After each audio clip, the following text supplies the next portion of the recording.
We are live, people, live. I don't know why this damn this damn system doesn't like to be heard.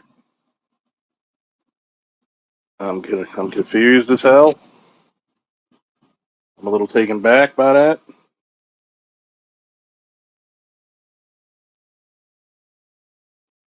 So we're gonna try our best, see what we can make it do.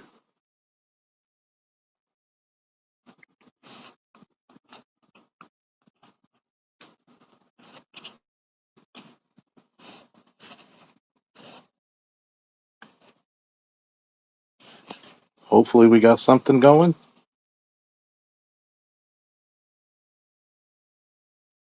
Let me know if you can hear me.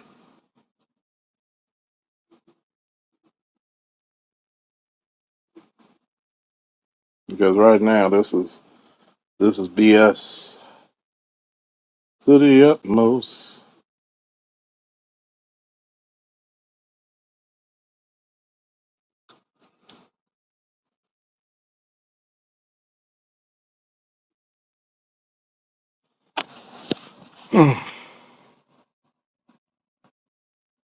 Okay, thank you for letting me know because this thing has been atrocious. I don't know. It's something about that Apple update. It's not really taking the StreamYards too well, but we'll try it. Oh man, back in stride again. Like, share, subscribe, hit the notification. If you got unsubscribed, please subscribe again. And we are supported by viewers like you. See, I know a lot of people still in this Anton and Corey Holcomb shit, but I'm gonna tell you. The one thing about warfare people forget, there's always a nigga who's willing to go deeper and more. You know, this is the problem with a lot of people. Everybody's the tough guy.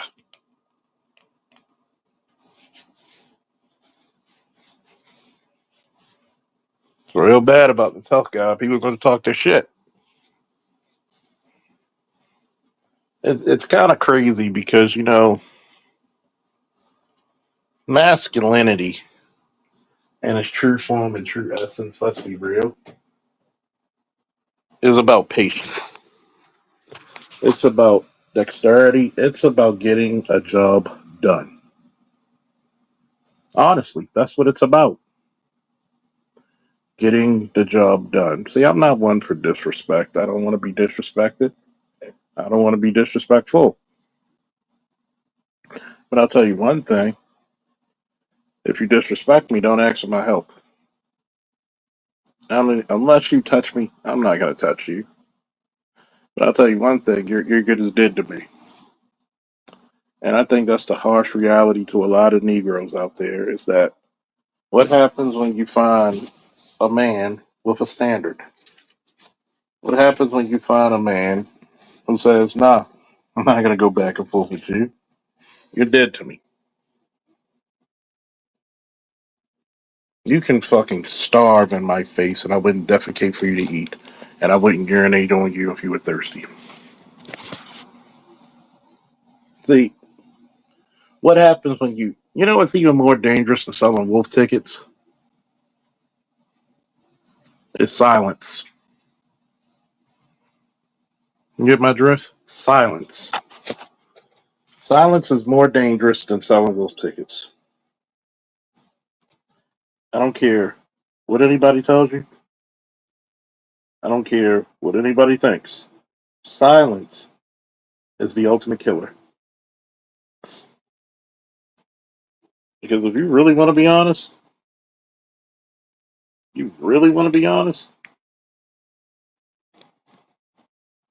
if I laugh off your greatest insults and treat them as they're nothing, what power do you have over me? None.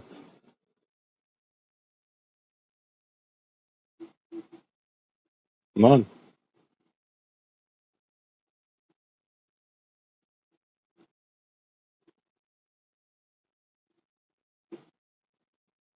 None. What's up, Simply? You got to think about it.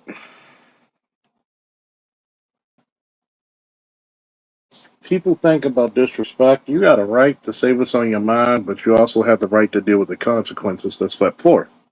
You don't have a right how I react to that disrespect either. So motherfuckers can really starve for all I fucking care. What's up, Snowman? I'm chilling, man. Motherfuckers can really starve because in 2026, it's a whole Joe nuts doctrine,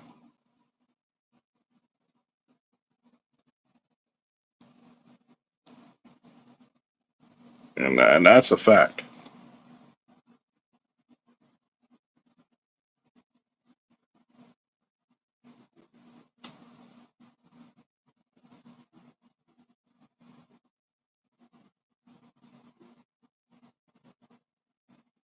That's a whole Joe nuts doctrine.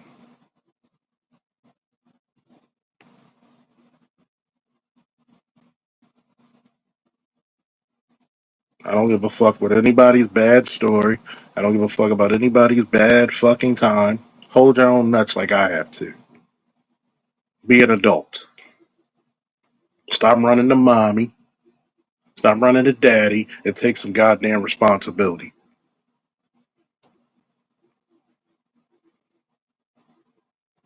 I don't give a fuck who hears it, who knows it, and who it is.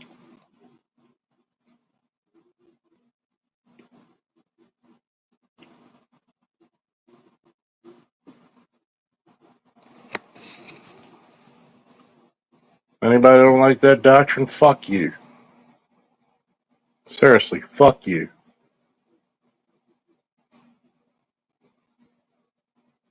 See, when people talk about real men don't have to yell. We don't have to pontificate. We don't have to beat our chest like the proverbial gorillas. We don't have to roar like the metaphorical lion. Be about it. Fuck out of my face.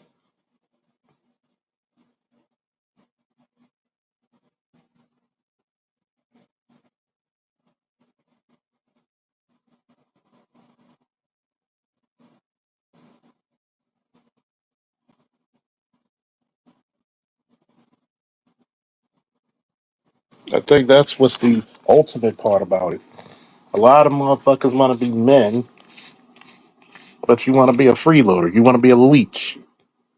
You ain't do a goddamn thing that ever benefited mankind ever in your goddamn sorry ass life.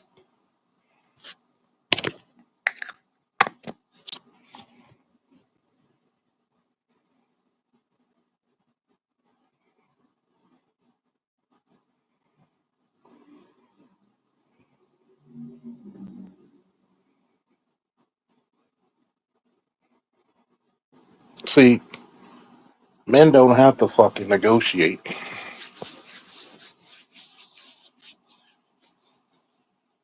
See, there's a lot of people on this planet who forgot who the fuck I am. And who the fuck I am is not a nice guy. Deep down inside, I'm not.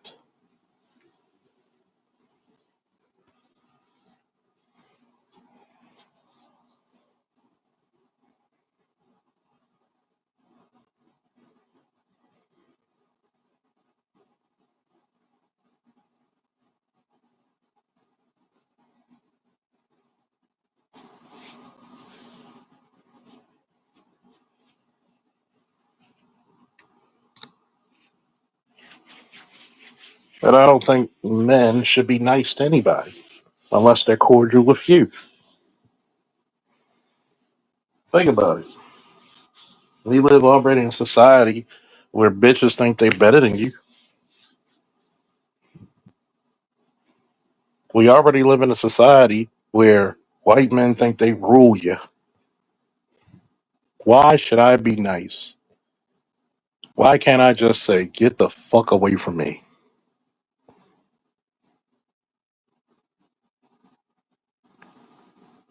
And in totality, when we say this shit, we have to realize something. I'm not going up on anybody's chat to troll. Never been about that trolling shit. I don't care for trolls my damn self.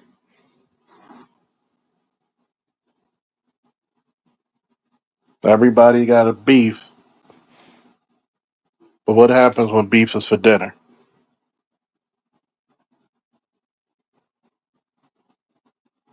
What happened? What happened when the fuck you doctrine kicks in?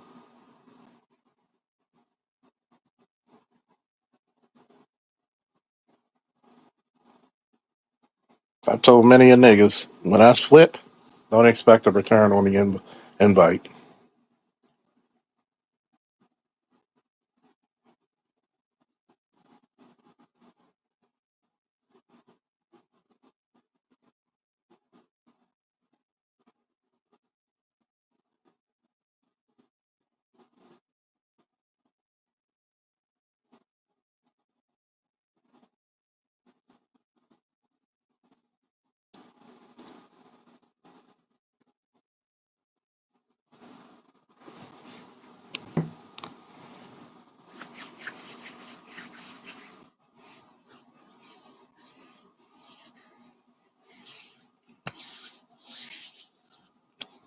I tell a lot of people up here,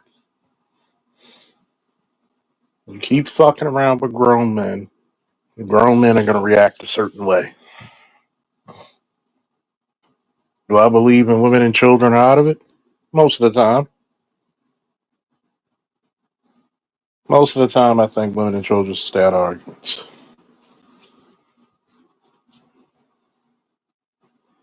But when you got people like Anton trying to make a buck off of shit, don't know who the fuck you're offending, don't know how petty a motherfucker could be, sleeping dogs don't lie. Sleeping dogs don't lie.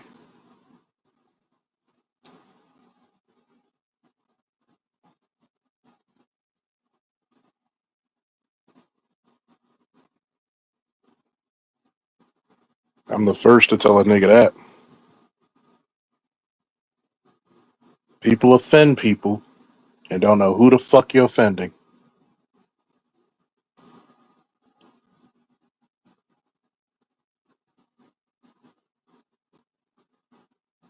People say a lot of shit. I'm playing chess. I'm walking around. No, this is the type of bullshit people want to be on. Allow it. Allow it. You want your viral moments? Allow it.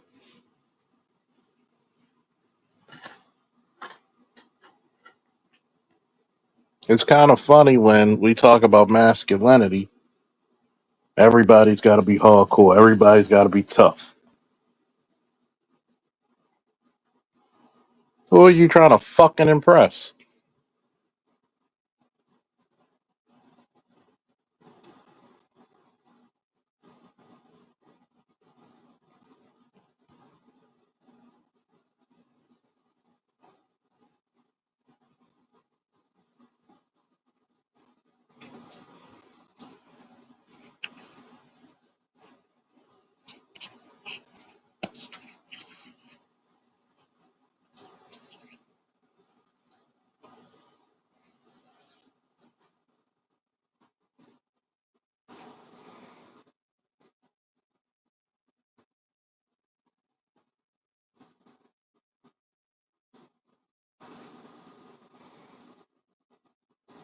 I really wonder what happened to masculinity in the last 10 years. Oh, you goddamn right. What's up, ABM? Prepare for my arrival. See, I understand Invincible's the main character. That's the only reason he survived that ass whooping from Conquest. Because Conquest brutalized him. And I like to bring up the conquest story because once again, you got a young motherfucker talking to an old motherfucker greasy and didn't know what the fuck he was in. And the only way that young motherfucker survived was plot armor for being the main character.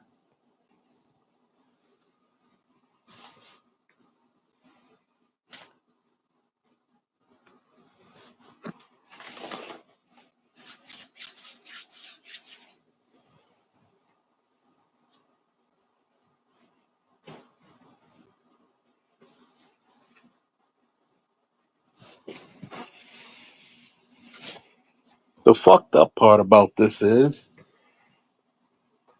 look at all the young people, especially the fatherless lot. Can't throw a punch, can't debate your fucking narrative, can't do shit but whine like a little bitch. But then you're supposed to think the world owe you shit, take care of you, feel pity on me. Man, fuck you. That's what I think about the world. Fuck you.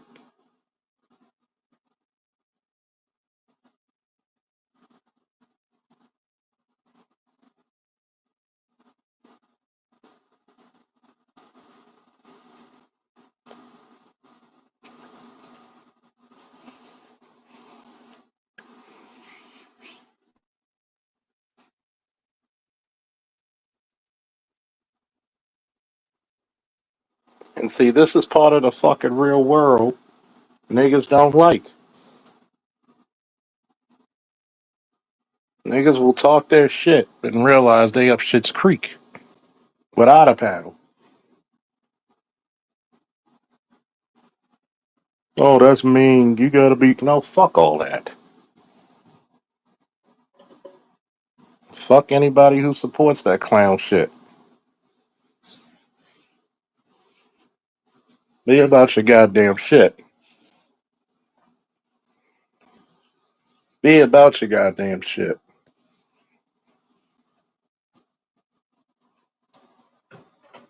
I'm not going back and forth with motherfuckers who can't grow a beard. I'm not going back and forth with no bitches who don't fuck me, make me money, or have some good advice. Or can't put a nigga on with some fucking stacks. I think a lot of us have a lot of people in our lives we need to say, the fuck you hold your own nuts.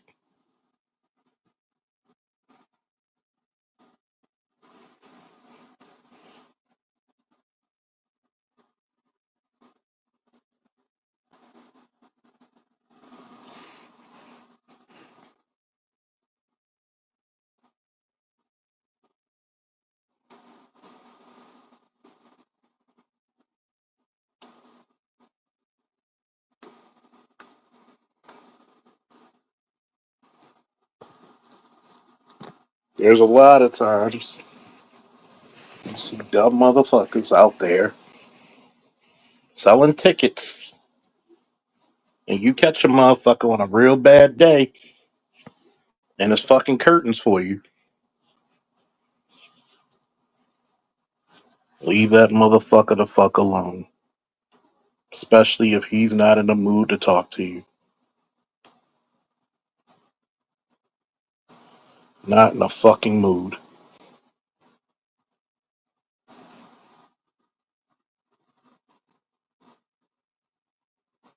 See, this is the whole time. I could tell if a motherfucker been around men.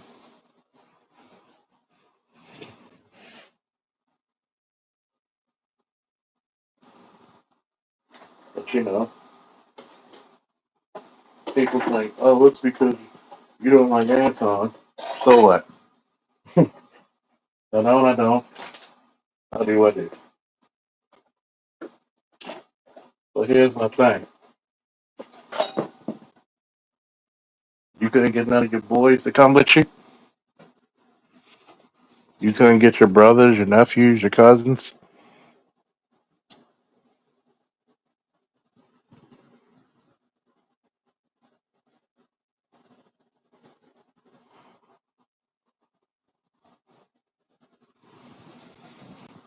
Do I think Corey backed down? Yeah.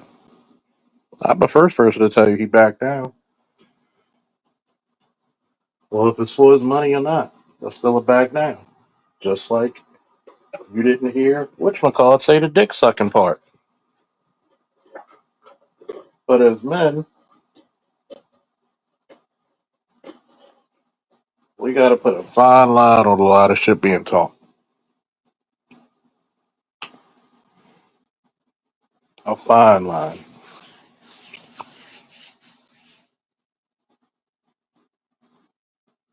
Too many goddamn people don't know how to approach a situation cordially. And that's one of the biggest problems in America. There's a lot of niggas who still be alive if they came with some goddamn sense and respect.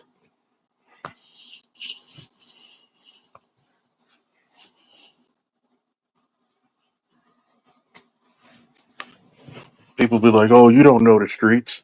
Nigga, I had to answer a call for a nigga who got shot 6 times in the head with a 357 Magnum.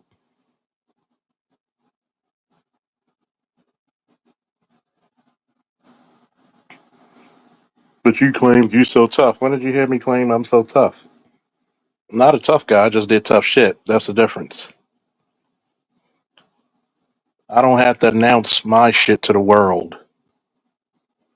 See, I don't have to tell people I'm gonna beat their ass. Ask the people who saw me in action and work with me and ask about me. You ever notice that? The people who are about their business, people tell their stories. You ever know the people who are trying to make something of themselves? They gotta tell their stories. Oh yeah, I know. It was almost preordained. 5 years, 100 mil. Good for them. See, this whole shit about masculinity has been so bastardized that it makes me sick to my fucking core. I'm tough. No, I'm tough. No, I'm tough. You know what's really tough? Tough is going out in fucking freezing temperature and working. Tough is going to a bunch of ungrateful motherfuckers in a house and taking care of them. That's tough.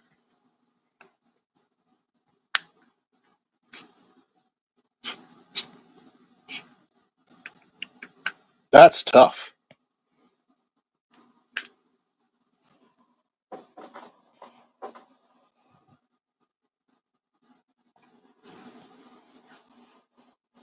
Here it is. I'm a gangster.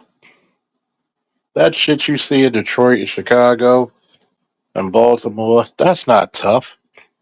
You're pulling out guns on unarmed people, unsuspecting people. Tough is when that motherfucker is prepared for you.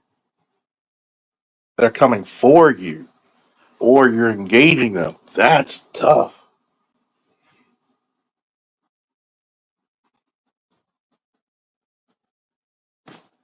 Tough is being on the right and narrow path, the straight and narrow, and resisting the urges of being a delinquent, being a leech on society, being a criminal. That's tough. Contributing to your fellow man. That's tough.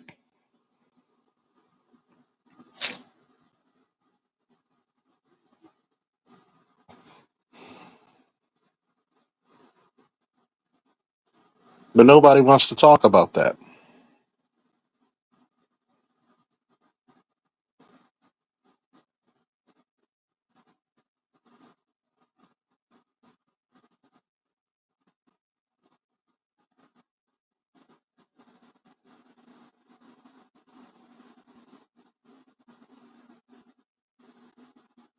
Tough is doing the right thing without anybody watching you.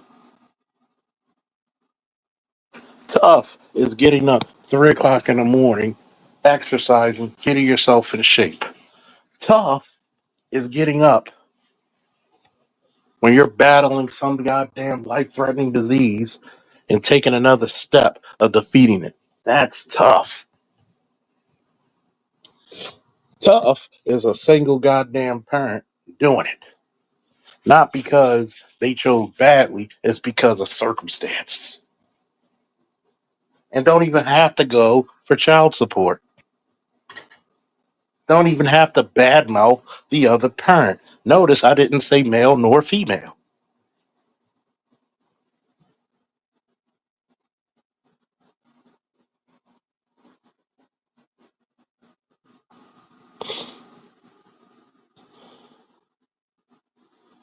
That's tough.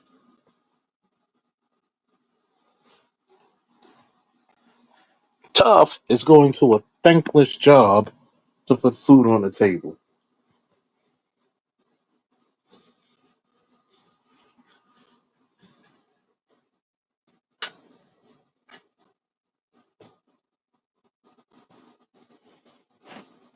Tough is getting your fucking degree, trade, or whatever, despite not being popular with ungrateful broads.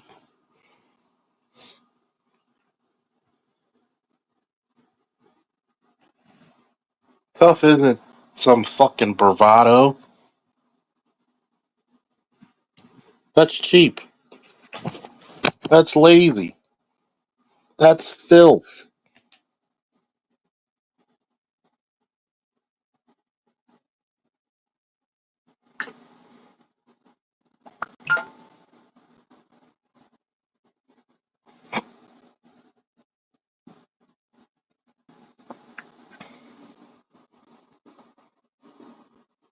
That's filth.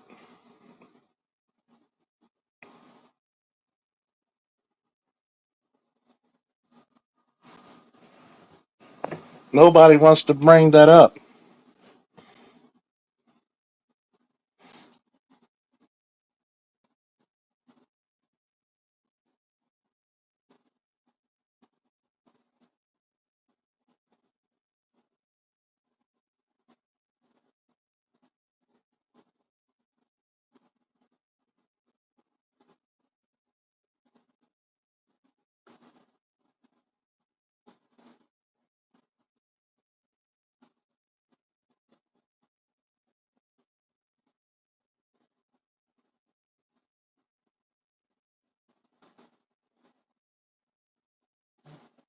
It's actually fucking devastating.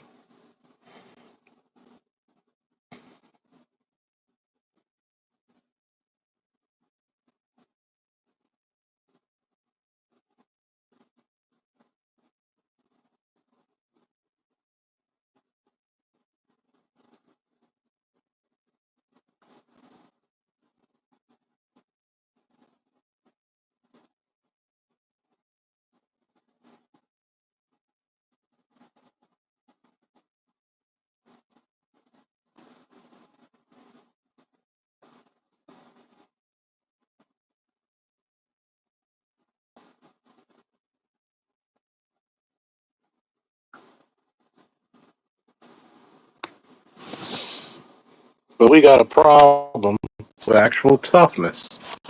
We got a problem with men of caliber. This is the problem. The most conservative guy in this space is Sandog. He's conservative, but you never see him conservative before his blackness. He has one of the most conservative religions on earth, and he lives in one of the most conservative countries on earth. But he's not insufferable. He's not a coon. He's not talking down upon his people. He's trying to bring the motherfuckers up. That's tough. Look at ABM, married man with kids, adult and teenage, working hard, tough, electrician full, tough. You fight fucking you work on electrical anything. Appliances, telephone poles, circuit breakers. You you're so close to death if you fuck up, you don't even know it. You'll be dead before you hit the ground. Ask them. Ask them how dangerous that shit can be if you fuck around and play with it.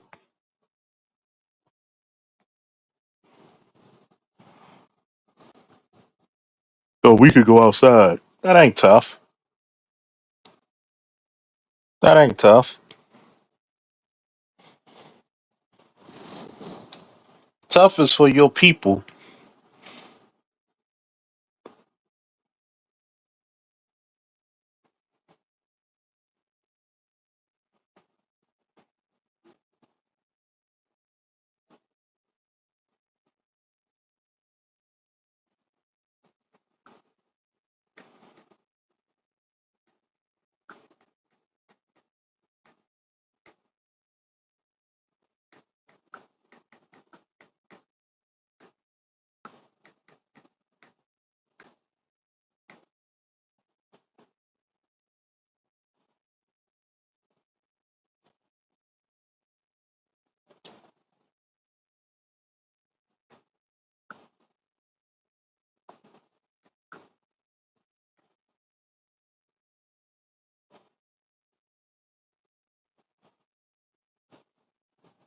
Oh yeah, we got a link coming.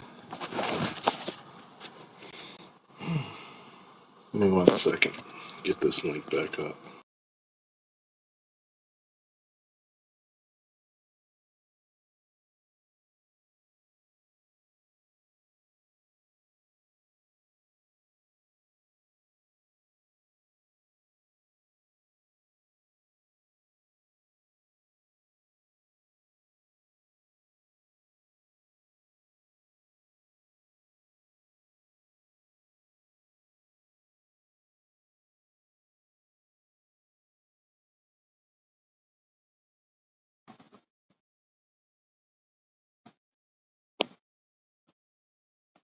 Anybody wants to come up? Here's the link.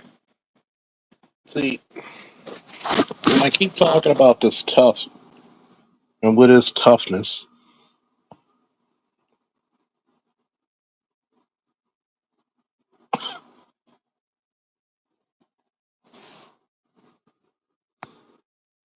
A lot of people don't want to hear that shit because toughness you have to literally endure.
It's really crazy about the toughness. Here's the link. It's really crazy when you talk about this toughness. That's the link for anybody coming up because nobody ever tells you what real toughness is for a man, especially a black man. It's not about starting a fight. It's not about fighting. It's about due fucking diligence. Esprit de corps, as we say. Hey, hey, Captain Jack. Meet me down What's by the going on, railroad bed. Chuck? What's up? With that Nothing. 45 in your hand? You're gonna be a killing man, Hmm. a shooting man, Oh, yeah. an Shit. army Y'all got our old coach. man. But you He's getting paid well. don't. But you don't remember, Charles. This is a conversation you and I had a very long time ago, Oh, and yeah. this is part of the reason why the majority of people miss something like the Man of Steel, Yeah. right? Because there is a misunderstanding of what heroism and masculinity is. And then to your point, masculinity, heroism, these things are virtues, right? And so Mhm. you got to remember what a lot of people don't understand. Like if you take Man of Steel, because I want to go to the toughness part as well. When a lot of people, what was people's biggest complaints about Man of Steel was that Too Superman dark. was he wasn't Too being dark. nice. Correct. Oh, He didn't smile. He didn't take a cat from a tree. But the entire time he was demonstrating virtue, right?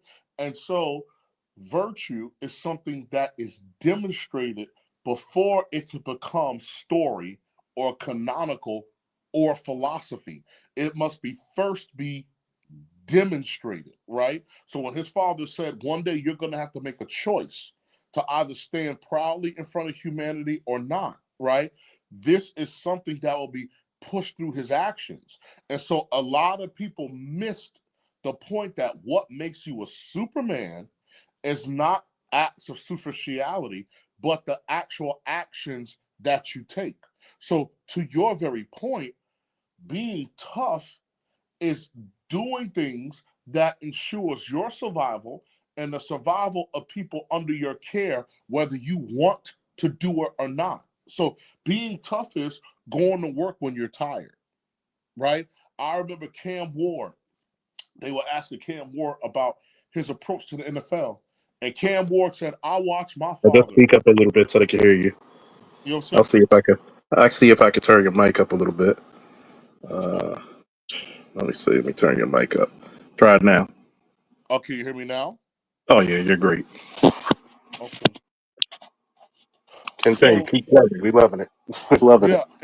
And so Cam Ward said what? Cam Ward said, I watched my father get up early in the morning every day and do a job for years that he didn't like so that I could be what I am today. I watched my father, many of us watched our fathers get up for years and go to places that they didn't like or deal with people that they didn't like, right? So we can have Lucky Charms on Saturday morning and the Nintendo for Christmas, right?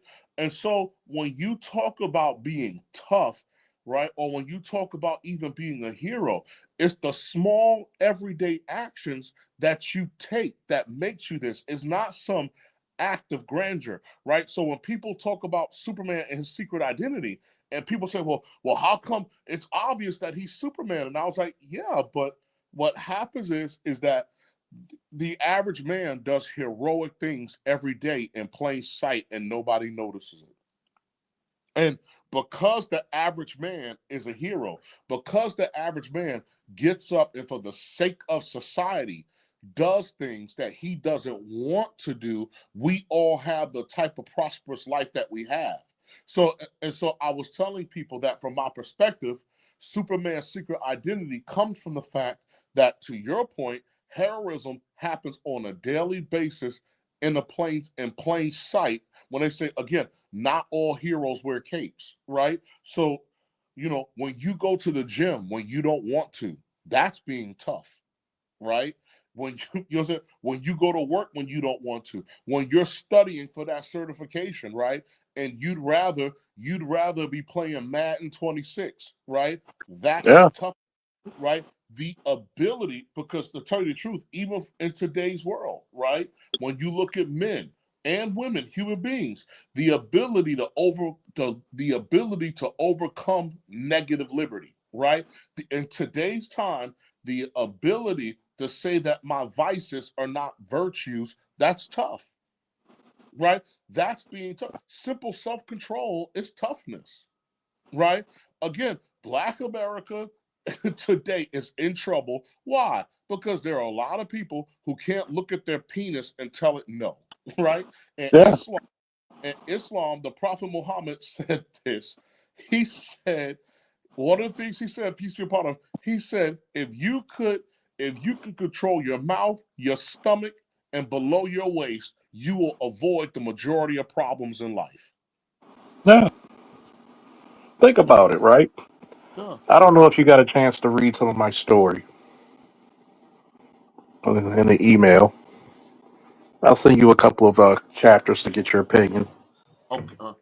So far, Artisan and Lost, they love it. They're Okay. very intrigued by it. I'm pretty sure you'll love it too.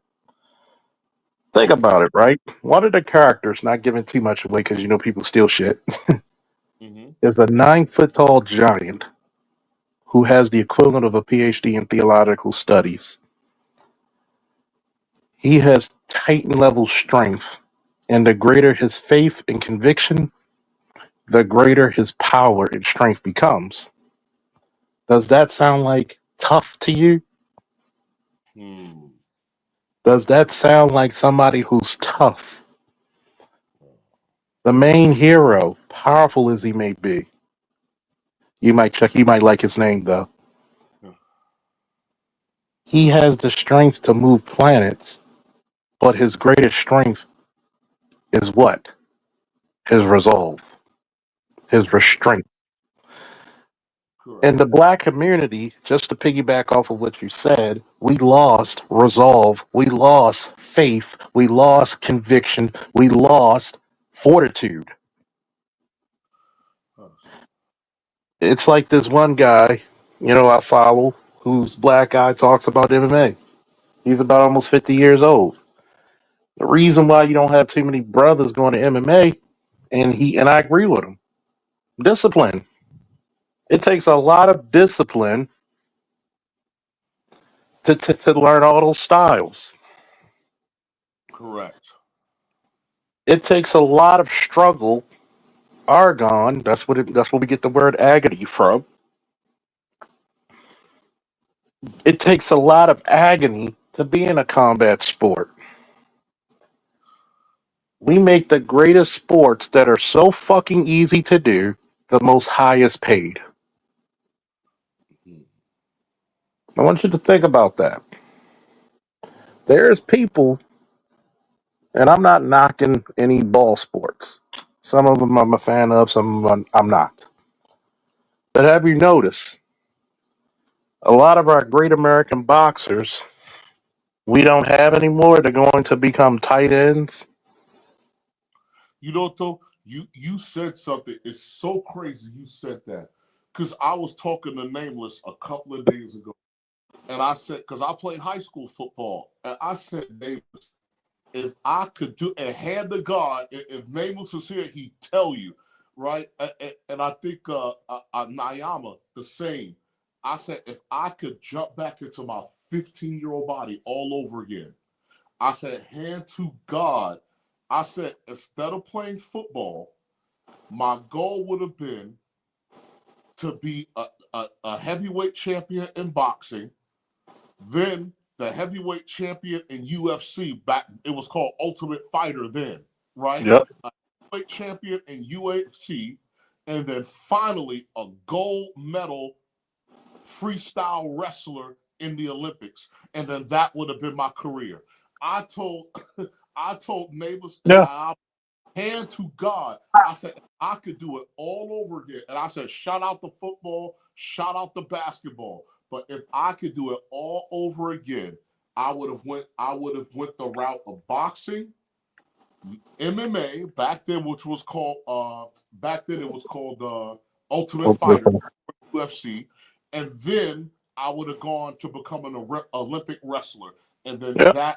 that would have been my career. Like what you said, I would have stayed. I would have stayed. What we call it, pugilistic sports. Is that Yeah, what the it's called? pugilistic, the combat sports. Yeah, I would have, and I would have. That's exactly where I would have been. I And it's felt so much freedom. The two yeah, times I felt my greatest freedom was on that mat, not only in Baltimore and all around Maryland, but also when I wrestled in Germany. And the first person they gave me was a goddamn Russian, and I beat him 12-4. You woke up the lion. yeah. But You it's not even couldn't the go fun ahead. part. The fun part, what I will tell so many young men, especially in grappling or martial arts, at some point, like when you run, you get a runner's high. You get what's called the bug. It happened to me when I first did BJJ, and like a month went by, and I'll be at work, and I'm like, damn, man, last night I should have did this instead of did that. So when I tried to do a hip escape and I gave him my back, that's when he came around with the grab. That he put me in the Kimura, and then from a Kimura he armbarred me. There, okay, when I go to class tonight, I'm gonna do this. When he does that, you know, say again, it becomes, you know, what I'm saying again, it actually becomes something very fun to do, and it becomes an obsession. And I sent you something yesterday, right? And so it was a bunch of guys commenting, in a sense, kind of mocking the character of Gohan on the Dragon Ball series, right? And talking about, again, how he did not come off as tough as Vegeta, Goku, and the other characters. And I had put it to you guys, and I said, this is why I know this is fiction, but this is why I don't like men who have never tasted warriorhood to comment on certain things. Because at the end of the day, for Gohan, it was a matter, for Gohan, it's always been a matter of restraint. Gohan Mm-hmm. feared his anger more than anything else. And then I sent you a clip. I promise you, if you go on WhatsApp right now, you'll find it. And I sent you a on Bruce Lee in the beginning of Enter the Dragon, when the guy said, "What's your fighting style?" And Bruce Lee said, "It's the art of fighting without fighting." And the guy was like, "Well, I want to challenge you." And Bruce Lee was like, "Well, if you want to see my style, just get in the boat and I'll show you." So the guy got in the boat, and what did Bruce Lee do? He untied the boat and let the guy drift the sea by himself. Mm-hmm. And then he was like, "See, the style of fighting without fighting." And the guy was Mm-hmm. like, "Oh, let me back on the ship." And Bruce Lee said, "Hey, if you reach for the boat, if you reach for it, I'll let it go." And so, despite everything that Bruce Lee could do, what did he do? Right? Despite everything that he did, he found a way to win a fight without fighting. Yeah, you got to outsmart people. And And see, that's the part. That's the part that's missing in the black community for the black male. We do not treasure intellectual prowess. yes, It's not. It's almost laughable. yes. So even when you get to that discussion with Anton Daniels and Corey, right? So if you're Mm-hmm. Anton Daniels, right, or well, if you're Corey, if you're knowledgeable of history, you know that he's missing, facts, right? And Mm-hmm. and the problem, one of the things that we have is that we don't understand the virtue of people's argument. So when Anton said, "Well, what is it that you niggas want?" That is a valid question, because for Black America, because you've had so many different ideas, Black America has never ever agreed on a universal approach, right, to deal with the problems that we've had. There's always been several approaches. And because there have been several approaches, there have always have been several outcomes, right? And so, like, for example, if you look at a lot of Black politics, a lot of Black politics will have the rhetoric of revolution, but then talk about reform. And it's like, no, fam, you gotta either shit or get off the pot. Either you're going to have a revolution, or either you're going to pursue reform, right? So some people say, "Oh, well, Booker T. Washington was a sellout because he wanted black men to push brooms." No, Booker T. Washington believed in gradualism, right? So gradualism and reform go hand in hand. Revolution revolution and reform don't go hand in hand. When you're having a revolution, you're looking to completely overthrow or change a system, right? And like I said, and those are two different things, right? And so if you're Black America, that's kind of the paradox that you're in, because you talk revolution, but you use the tools of reform, which from my perspective is a completely lukewarm approach, right? So you're either, like I said, you're either one thing or not. And so since most people don't want a revolution, because revolution is extraordinarily expensive, since most people don't want a revolution, then you have to understand that you are now looking at gradualism, and gradualism and any form of sustainable change is slow, right? It doesn't happen overnight, right? If I want to be a black belt and BJJ, that doesn't happen overnight. If I'm 350 pounds and I wake up and decide that I want to look like Killmonger from the first Black Panther, that's, if I'm 360 pounds, that's a 2.5 or 3 year journey. I'm not gonna do that overnight. So if I go from 360 pounds to Killmonger overnight, chances are I'm trying to do it under a night, and chances are I'll make myself an organ donor, right? By skipping steps in that process. So any form of sustainable or real change is slow, right? And obviously, if if you want to change your environment, you first have to change yourself, right? Because by changing yourself, you're also changing your self-perception and value to others, right? Simultaneously. And so the thing is that, to your point, right? What we think as tough isn't tough, right? For the sake of it. Toughness is resilience, right? Is the resilience that's required to facilitate discipline and for yourself and protection over others. This is what toughness is, right? And so by itself being tough is not a virtue. By itself being nice is not a virtue. These things have to be demonstrated with self-control being one.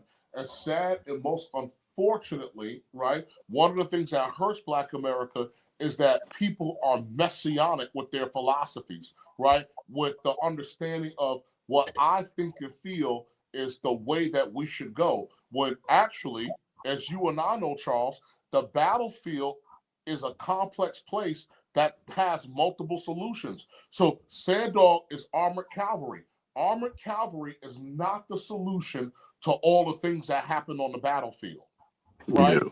Infantry is not a solution for all the things that happen on the battlefield. And I said that when I first entered the space. So if Black America went to war tomorrow, all it knows is bullets and guns and boots and maybe a tank.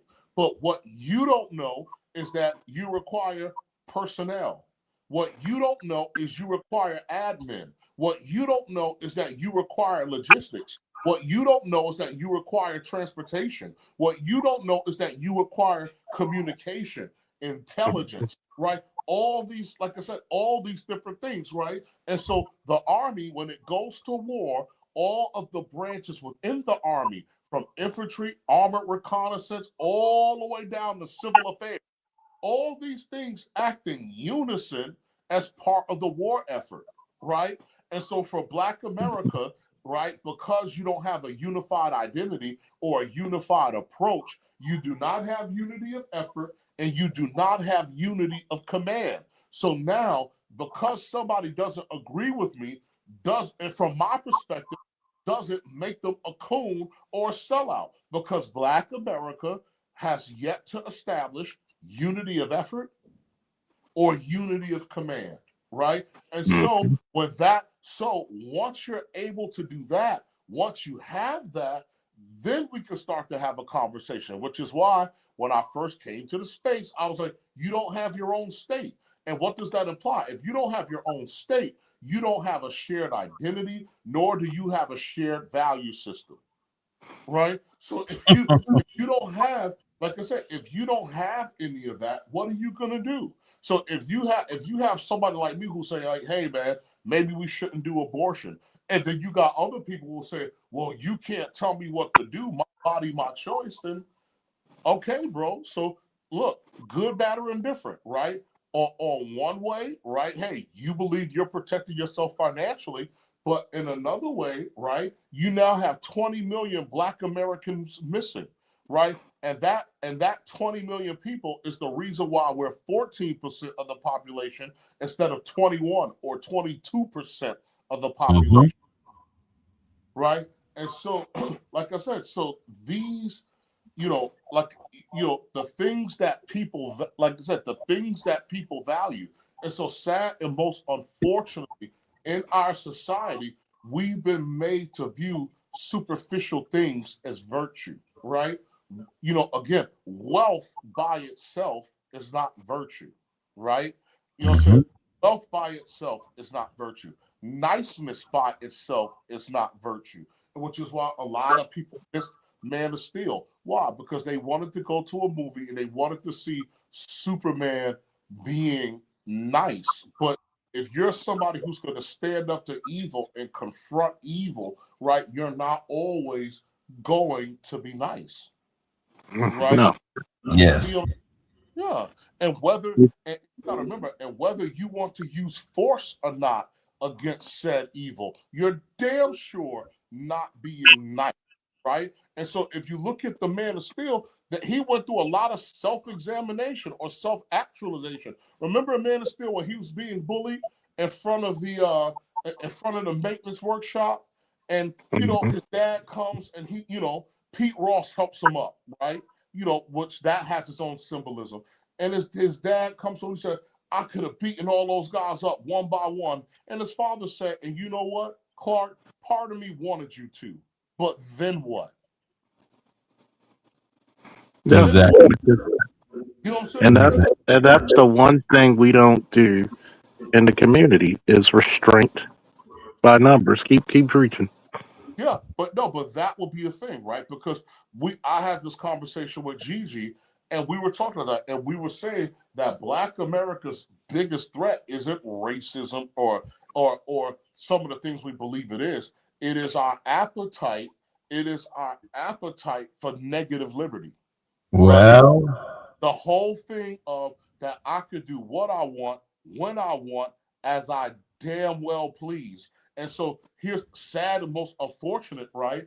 If I'm some girl and I'm out here fucking and I tell Charles to mind it, I was like, you can't tell me what to do. Mind your business. But when I get pregnant and I'm signing up for WIC, I now made it Charles's business. Right? aggressive individualism. Yes, you know what I'm saying? And so this is an American value. So individualism is a virtue within the American value system, right? But it's not when somebody believes in negative liberty, right? Because in order to have a society like America, the people have to be moral and responsible. Because remember, freedom in America is ultimately about self-governance, right? So when we talk about life, liberty, and the pursuit of happiness, right, we're going back to what Sandor always talks about, right? The factors of production. Freedom is when you can control land, labor, capital, entrepreneurship, and your family. And the United States government gives you sovereignty over these things with the Second Amendment, which is the right to bear arms. Why? Because the price of freedom is vigilance. Once you get freedom, everybody is trying to take your freedom, from the government to your business competitors, all the way down to your family, right? So that rifle in your cold dead hands is America's way of saying, hey, this is the method, or a method, by which you will preserve your sovereignty if I, the United States, right, all enemies, foreign or domestic, come to try to take your freedom. And so again, 100%. Well, the reason why we have the castle doctrine. yes. And so now because people in America only understand freedom as I get the fuck who I want when I want, that's not freedom. Right? Again, that's not freedom. In order That's for choice. our society to work, and I'll shut up, it calls for moral and disciplined people, right? Because I woke up today and decided that I wanted to fuck a goat or a peacock, right? Or marry my Boma doll, right? That is not, like I said, that is not the type of freedom that that America was built upon. So, like I said, so if you're Black America, right, what comes out of cultural Marxism and those types of ideas and negative liberty and the lack of discipline, this is what the threat has been. My mouth is closed. Can I come in there? Can I come in, Charles? Or you got something to say? You have the floor. Go ahead, ladies and gentlemen. Big's in the building. I was just talking about this shit. About as far as like the political landscape that we're looking at right now. This is on a in the American 50 state scale. There is, look, the hours that you work from the time you clock in until the time you take lunch, that's 40% of your income. That 40% of your income goes to the federal government. You understand? That 40% from the time you clock in to the time you take lunch, that 3 hours, that's federal government income. You're paying for Leering centers, mansions in Nigeria, terrorist organizations, etc. Democratic leaders with their $3,000 suits. That's where your money goes. Trump said no tax on tips, no tax on overtime, etc. Because he knows that after lunch, that's where your real money, your real income comes in at. No tax on that. Do you understand? No tax on that.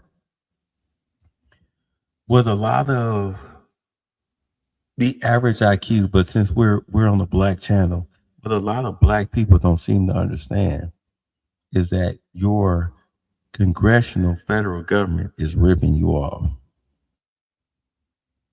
They're ripping you off.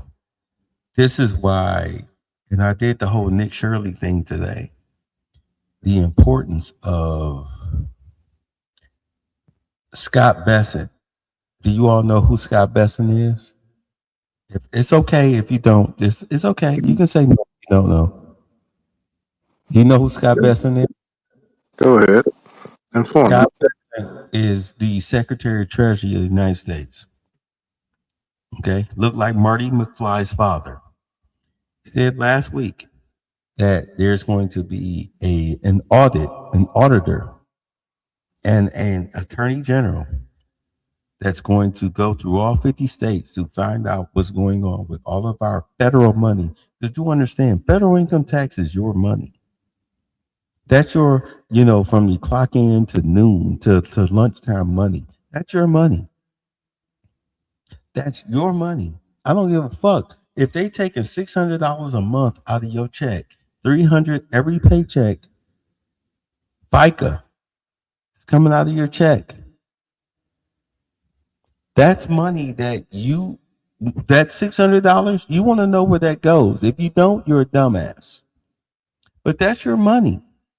They want to know where that $600 is going.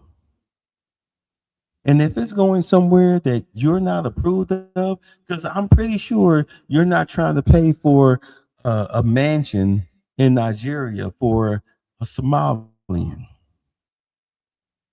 Understand? I mean, I know they're the, scammer suit du jour, but seriously, you're not trying to pay for Ilhan Omar's fucking head wraps and shit, her $300 silk scarves and everything. You're not trying to pay for that. You ain't fucking that bitch. Do you understand? You need to know where that money is going. As a Black American, you are at the very bottom of the economic ladder on an average median household income of $54,000 a year. Yeah, Beyonce. Every bitch ain't Beyonce. And your ass show ain't no goddamn LeBron James. Ain't nobody making that type of money.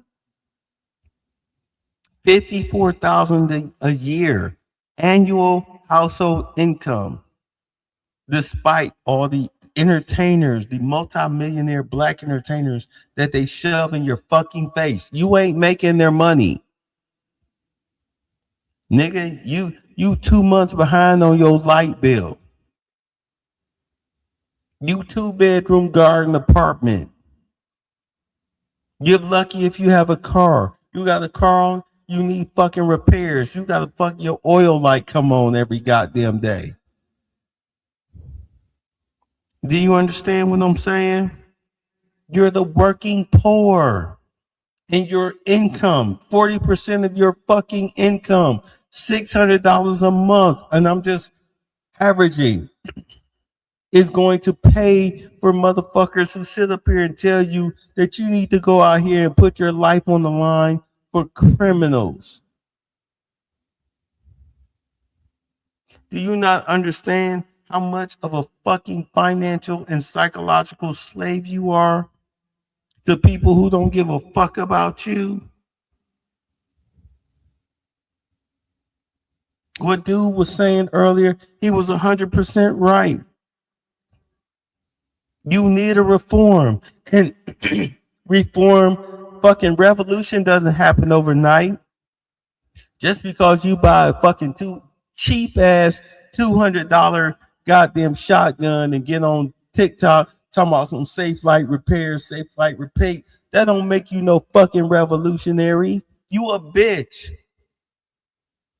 These motherfucking ICE agents will snipe your ass at 3:00 in the fucking morning and be standing outside of McDonald's waiting to get a goddamn McGriddle at 6 a.m.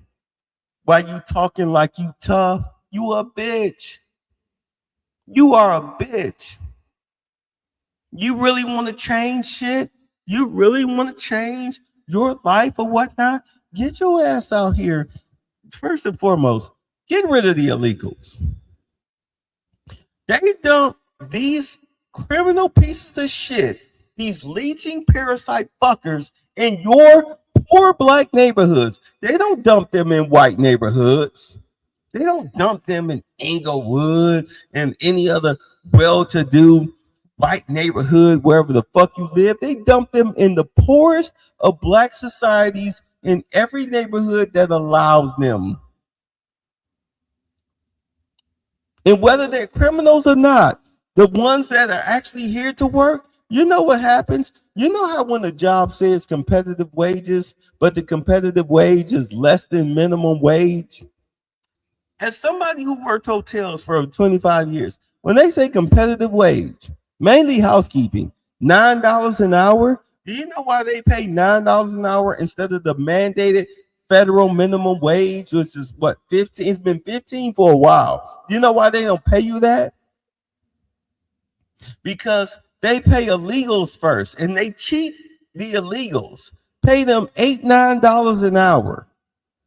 So here you are as a poor black person, desperate for money, and you got to scrub the shit out of somebody's toilet and change their cum and shit and piss stained sheets for $9 an hour for damn near 9-10 hours a day. Because that's competitive wages. But if you got rid of the illegals, you would be getting paid no less than $15 an hour, which in all honesty, considering how the average rent is about $1,600 a month across the USA, that's a level, at least you can afford your 2-bedroom garden apartment, especially if you have children. You're now dealing with a political society. The president, John Quavius Trump, he said, hey, look, you got 2 years to get your ass off of welfare, off of Section 8. You got 7 years to deal with SNAP. And if you're on SNAP, you need to work at least 20 hours a week to maintain your SNAP benefits. And you bitching and moaning, oh, why is he doing this to me? Okay, first and foremost, whore, you trying to live off of government assistance, the hustle of getting pregnant at 17, 18 years old to get out of your trifling ass mama's house and live off of the government, have the government supplement your income come 2027, 2028, that's over. It's over for that. It's over for that. Getting rid of the illegals, whether they're criminals or not, helps bring up the federal minimum wage to where you're no longer working for $8, $9 an hour. You're no longer working for peanuts. You're now at least working for rent money. That, look, DNA testing is going to be nationwide mandatory. 50-50 custody is going to be nationwide mandatory. Sure, Tennessee and Kentucky, they are testing grounds for that shit. Remember the testing ground concerning marijuana? Where were the testing grounds concerning marijuana? Bueller. It was Colorado and Washington, right? Now all of a sudden, next thing you know, 48 of the 50 states, you can buy marijuana, CBD oils, government controlled marijuana oils in 48 of the 50 states, and they tax the shit out of those businesses because they know you're nothing but a fucking junkie. It's no different. It's no different. And if you think that your slave master of the Democratic Party is going to fucking save you, I hate to tell you, bitch, but you got another thing fucking coming. Because number one, they're not going to win the primaries. If Pam Bondi actually gets off her fucking finger wagging soccer mom bitch made ass and actually throws cuffs on motherfuckers, and if the Supreme Court actually says, hey, you know what? Gerrymandering based on race is illegal. Your Democratic Party, your slave master that you just couldn't wait to get the fuck back up under, is going to be a majority minority party, just like you used to be a majority minority. Dr. Claude Anderson warned you of this shit about immigration back in the 90s, but you didn't fucking listen. And now you are the minority right now. Joe Biden told you better learn Spanish as he let this country flood with criminal illegals. That you sitting up here got some beige ass, fake ass, fucking Al B. Sure, fake Black Panther talking about he gonna shoot somebody over, shoot a federal agent over. Funny, ICE agents appeared in Philadelphia a couple days ago, and this nigga is nowhere to be found. But y'all champion this goofy ass, paid actor surrounded, paid agitator ass nigga. Cause you know, you a goofy pro-black. You can only think out, you can't think past your fucking nose. You have no fucking discernment whatsoever. Even if Donald Trump died tomorrow, do you think this shit would stop? Do you have no fucking idea who the fuck JD Vance is? And that's the most you should be scared of. Yes, that's your next president for the next 2 elections. That motherfucker is Trump in his 40s with a beard. Only his speech, the way that he talks, is more presidential than Obama, but he thinks just like Trump. That's why Charlie Kirk said, yo, pick him for your VP. Then Trump sat and met. They talked for 6 hours. He said, yeah, this is my dude. This is my guy. Have you not heard JD Vance talk? Do he sound like somebody that's a bitch ass nigga? Do JD Vance sound like a bitch ass nigga to you? Charles? You can look at him and tell him he put bodies in the ground. Admiral Smoke?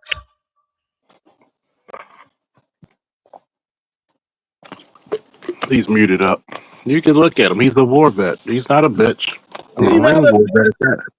this nigga come from drug-addled parents from Youngstown, Ohio.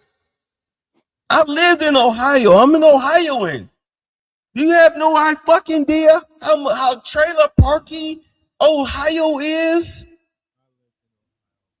This motherfucker is, if you've ever watched Malcolm in the Middle, especially the last episode, when his parents told him, his mother told him, you're going to be president one day. Yeah, that's JD Vance.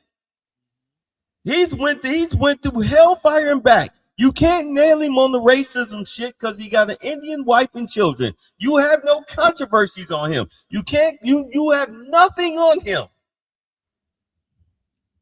And he's intelligent as fuck.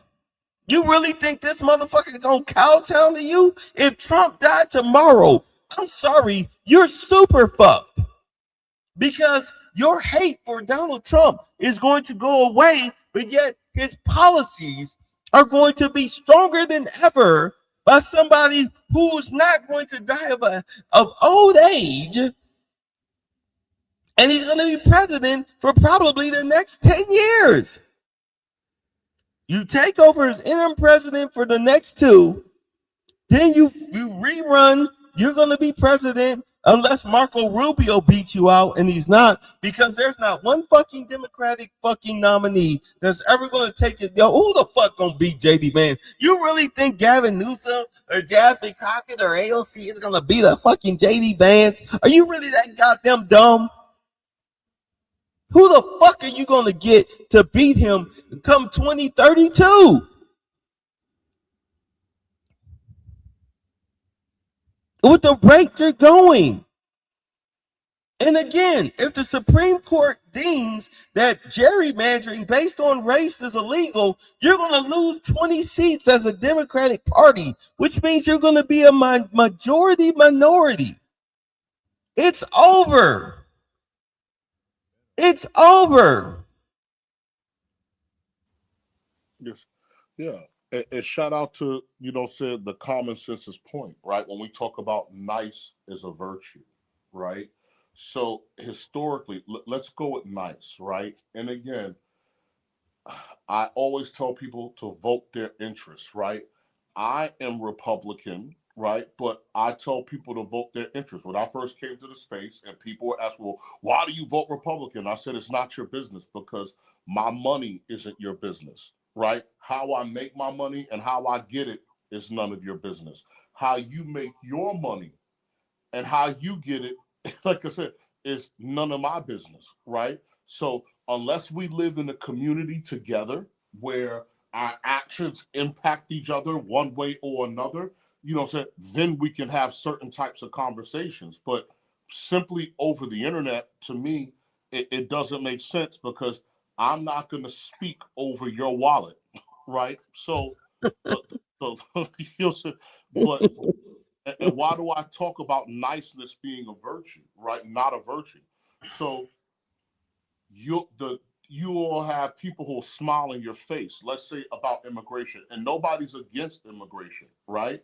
But you got to remember, if you're Black America and you are aware of your history, you have to understand that immigration hasn't done you any favors, right? So what happens? We're out of slavery and immigrants come in from Europe, right? So now, mind you, we're the ones in America with all the job skills, not necessarily immigrants that are coming in from Europe. And what happens?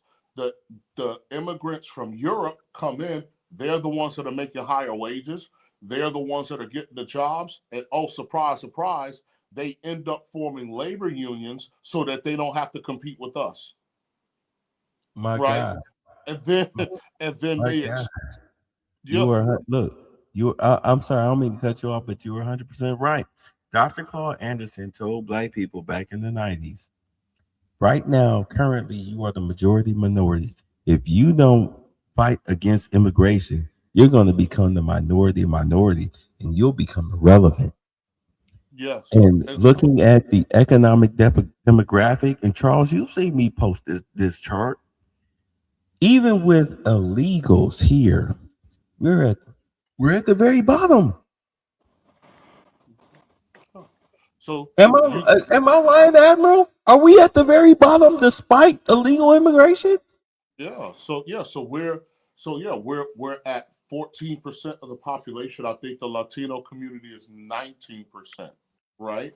And so again, when you look at niceness, somebody smiled at you, they didn't call you a nigger, right? And they convinced you. This is what soft power is, right? It's a form of coercion, right, to get you to agree to things you normally would not do, right? If used in a bad way, right? This is what soft power is. So, a way to attack your enemy is to also put your arms around them and smile, right? So, somebody smiled at you, and as a result of that, between the late 1970s and now, there are 20 million African Americans that have been deleted, right? So now, without that 20 million, you're 14.6% of the population instead of 21%, right? Somebody smiled at you and said, "Hey, let's have a coalition of people of color," right? And so, in the manner in which it was put together, it will actually be a form of colonialism. Why? Because if I want to make certain demands for Black America, now all of a sudden I have to negotiate with these other groups, right? Instead of dealing directly with the power structure like I did before, right? Who So benefited from DEI? yes, and so this, and like I said again, this will be the thing, and because we don't understand statecraft and governance, right? And Charles and I said this, right? You don't understand who to give the olive branch to and who to give the sword to. So if you look at Black America's labor in regards to what civil rights has produced, right?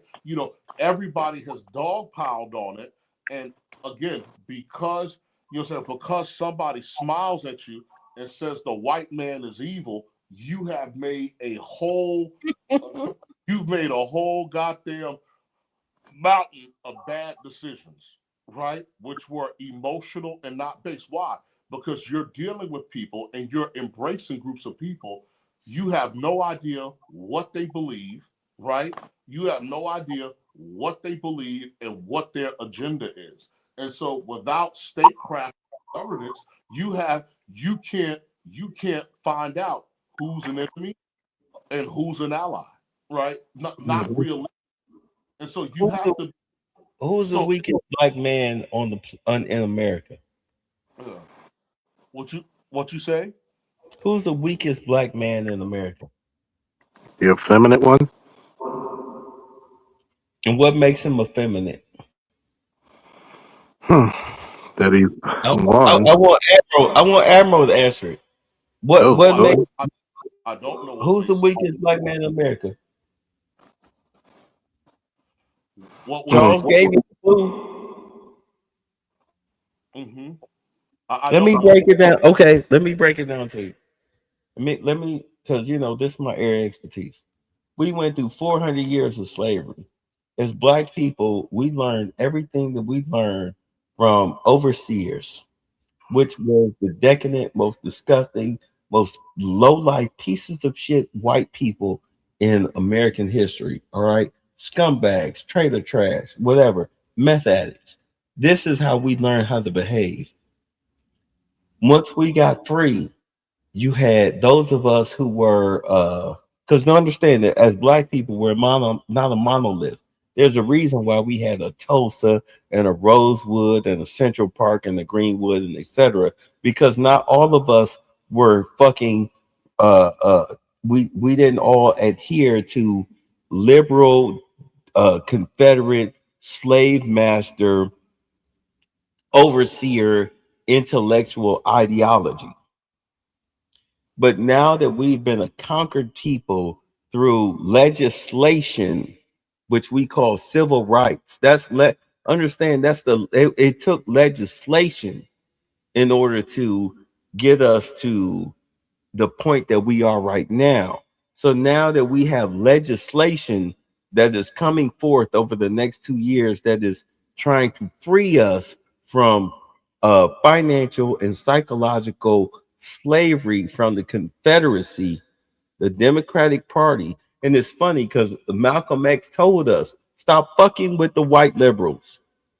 He told us that niggas forget that shit. They 100% forget that shit.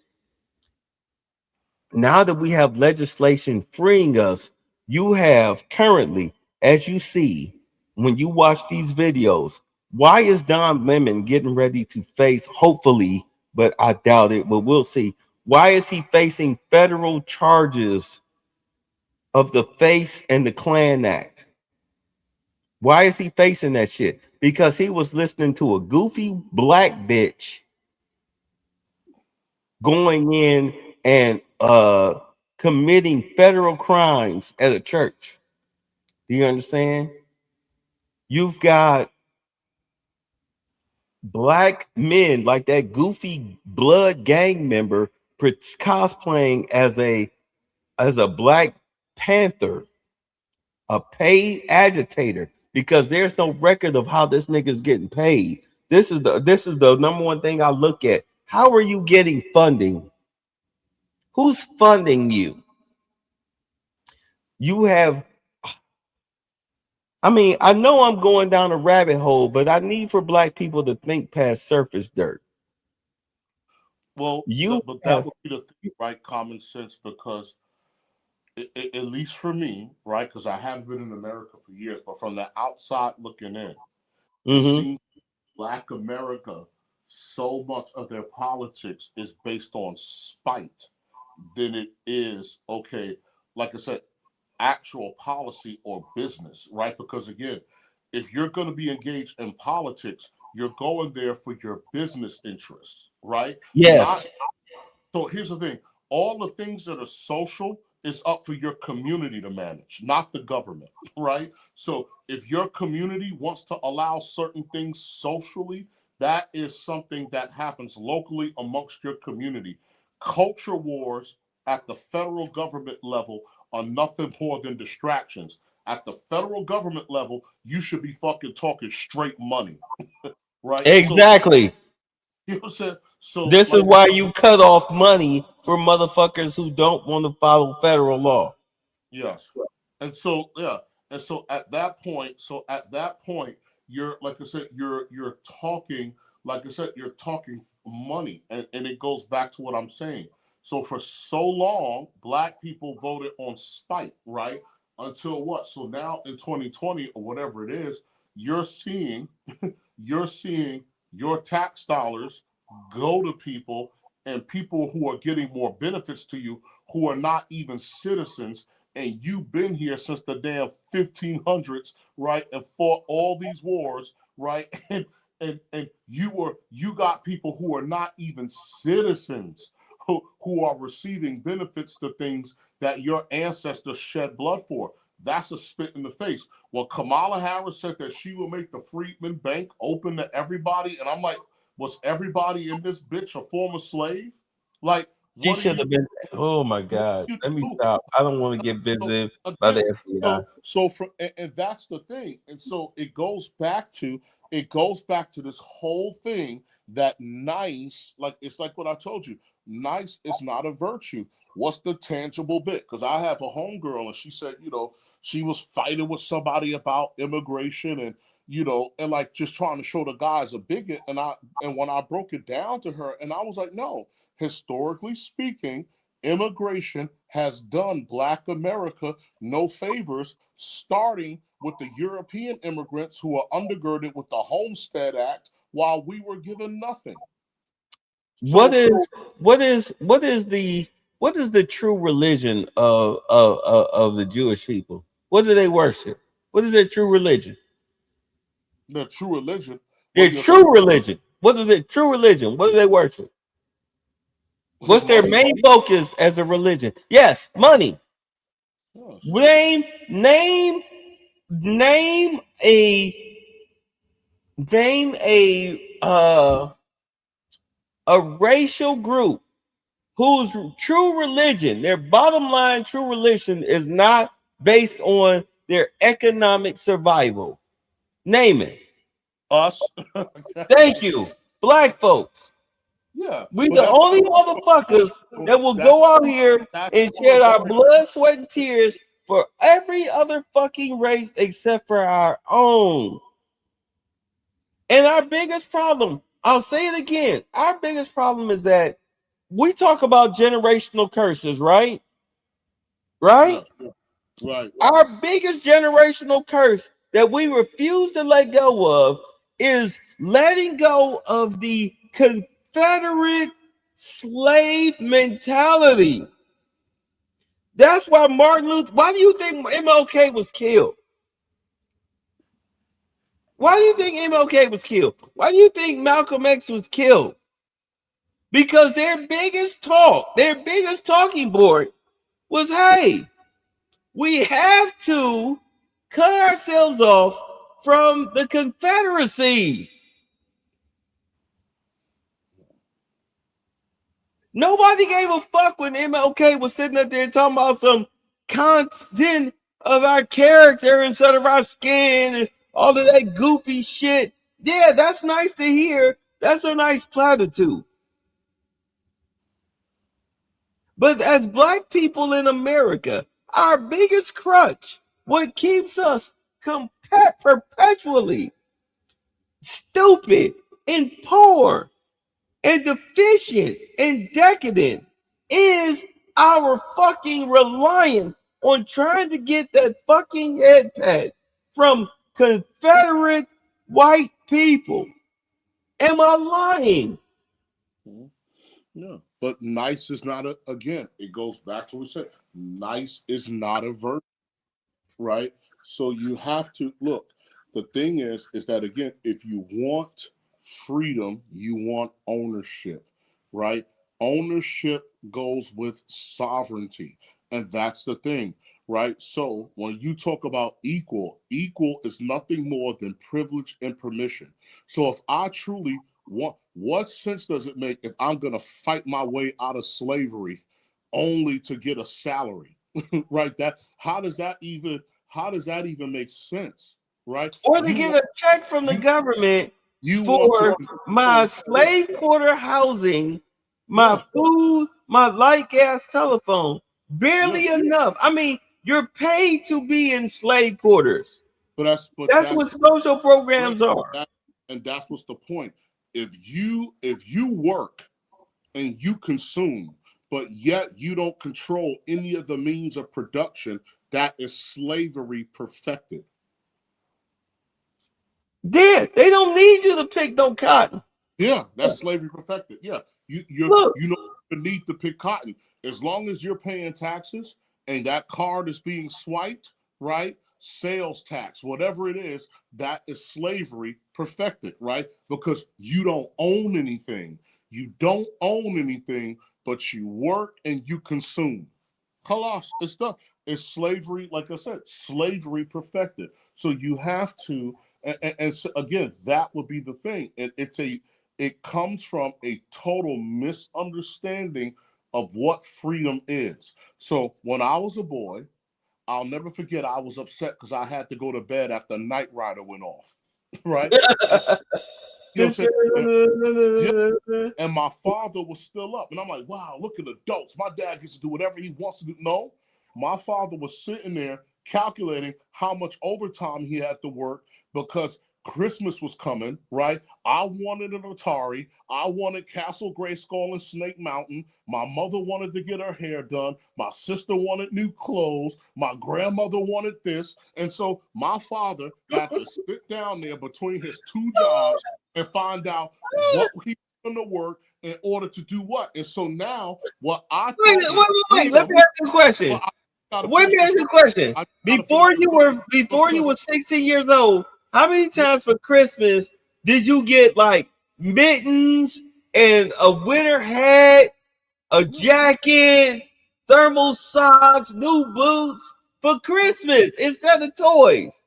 Yeah. So yeah, correct. So what I thought was my father's freedom was nothing more than the burden of responsibility. The burden. Yeah. You know what I'm saying? So this is what I was trying to say. You know what I'm saying? Again, BGS, you're not supposed to have any damn internet, old man. BGS, BGS, I'm going to tell you what I told my father. I want you to live for you. BGS, BGS, I'm going to make some phone calls and take your internet. Oh, old man, I'm going to take your internet. Right? But you get, you know what I'm saying? But you get what I'm trying to say. And so what happens is that, like I said, if you're Black America, in a sense, you're caught in you've been caught in a type of paradox, right? And so you're going to slavery. You're gonna have to decide what it is that you want to do, and it may already be, like I said, it may already be too late. Because I remember I met Claude Anderson multiple times as a young man in the '90s, right? And I back in the day before the internet, I had Claude Anderson, like VHS cassettes of Claude Anderson, and I'll never forget. Claude Anderson scared the shit out of me when I was a teenage boy in the '90s, because Claude Anderson told me, if I don't have my shit together by the early 2000s, I will be stuck as a permanent underclass. Where you at right now? Are you permanent underclass? No, I'm talking about collectively. No, I understand. But as an individual, are you permanent underclass? No. But I'm just saying, but as an individual, no. But collectively, right? Collectively, he was saying that again. Am I coming across good? Yeah.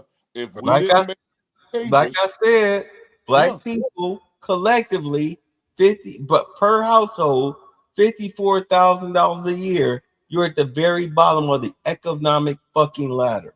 I want you to think about this, right? $50,000 a year is one person. On average. What is it? What, 40% of Americans don't even make 40,000? That's a very telltale. But to notice, the people who make the most in this country are usually married with strong family values. That's why I said it's going to take 2 generations and we'll be dead. All the guys on this panel listening, you'll be dead. It's going to take 2 generations of policy that Trump has implemented right now today, which is going to be continually implemented by the next 2 presidents, in order for us to get out of the financial slavery rut that we're in. People do not understand that this man literally is trying to free us from democratic Confederate slavery. But what's the best thing about that is, slavery, like many things, once you get used to it, psychologically, it ain't that bad. It's all you know. It's like drugs. The drug is killing you. The drug is tearing your family apart. It's like when a couple of friends of mine thought I was addicted to alcohol. Like I was suffering from alcoholism. So I showed them, I don't have to drink for months. I bought bottles of liquor that sat there from Thanksgiving to New Year's. See, I choose to drink. I don't have to drink. and that's the difference. What's worse is that a lot of people are choosing mediocrity.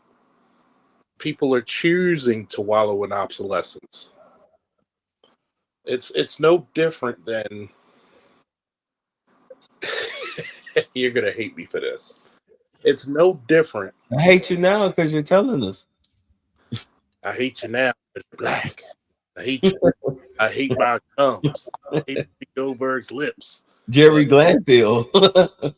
And it's like telling Black women, you can reverse diabetes.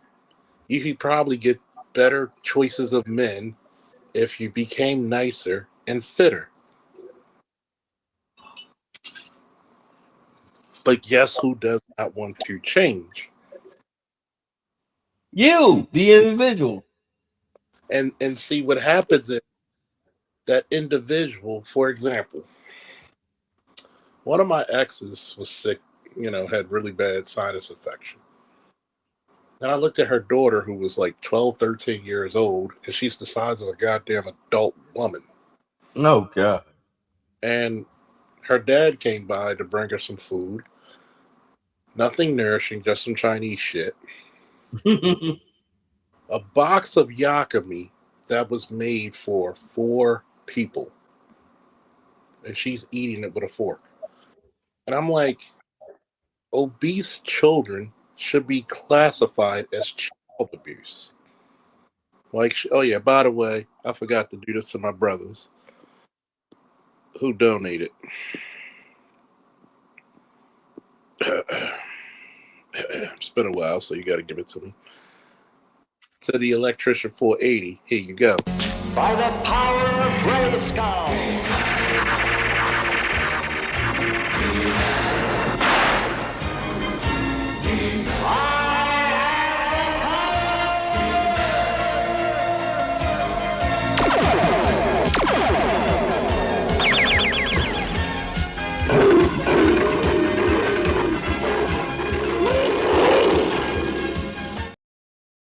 Am I the only motherfucker who reverts to a 4 or 5-year-old boy when I see that?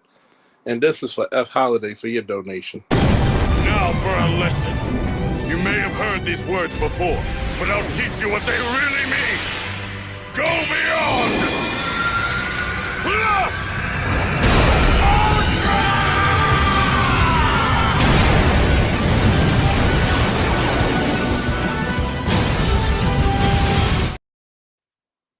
Thank you, gentlemen, for donating. And this is the reason why. Say something. Go beyond plus ultra means kill shot. Oh, that means kill shot. That means you're going beyond your 100%. You're going ultra. You have to dig in, and you might have to go dig in deep and whoop some ass. That's a fuck your feelings, nigga. I'm killing you. That's fuck your There's no redemption for you. It's time for you to die. That's what go beyond plus ultra means. See, I'm glad you said that, because this is the part of toughness. And oh yeah, Bay, send me your email. Text me your email so I can send you the story that I'm writing. I'm getting some test readers. And some fictional shit. You might like it. This is the funny thing about it. I had people tell me that what I've done in Iraq, if I had to kill people, that's murder. I said, that's not murder, shorty. Murder means, by definition, the unjustified killing or taking of a human life. This is the part where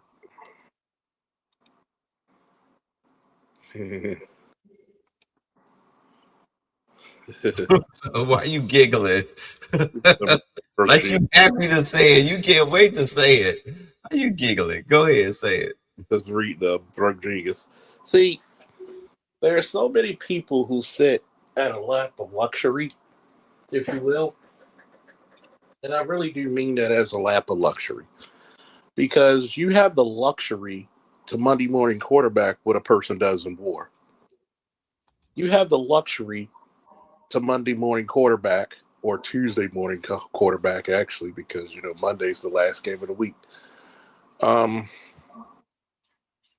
What a law enforcement officer has to face, and he got seconds or less than seconds to react. When they good. Huh?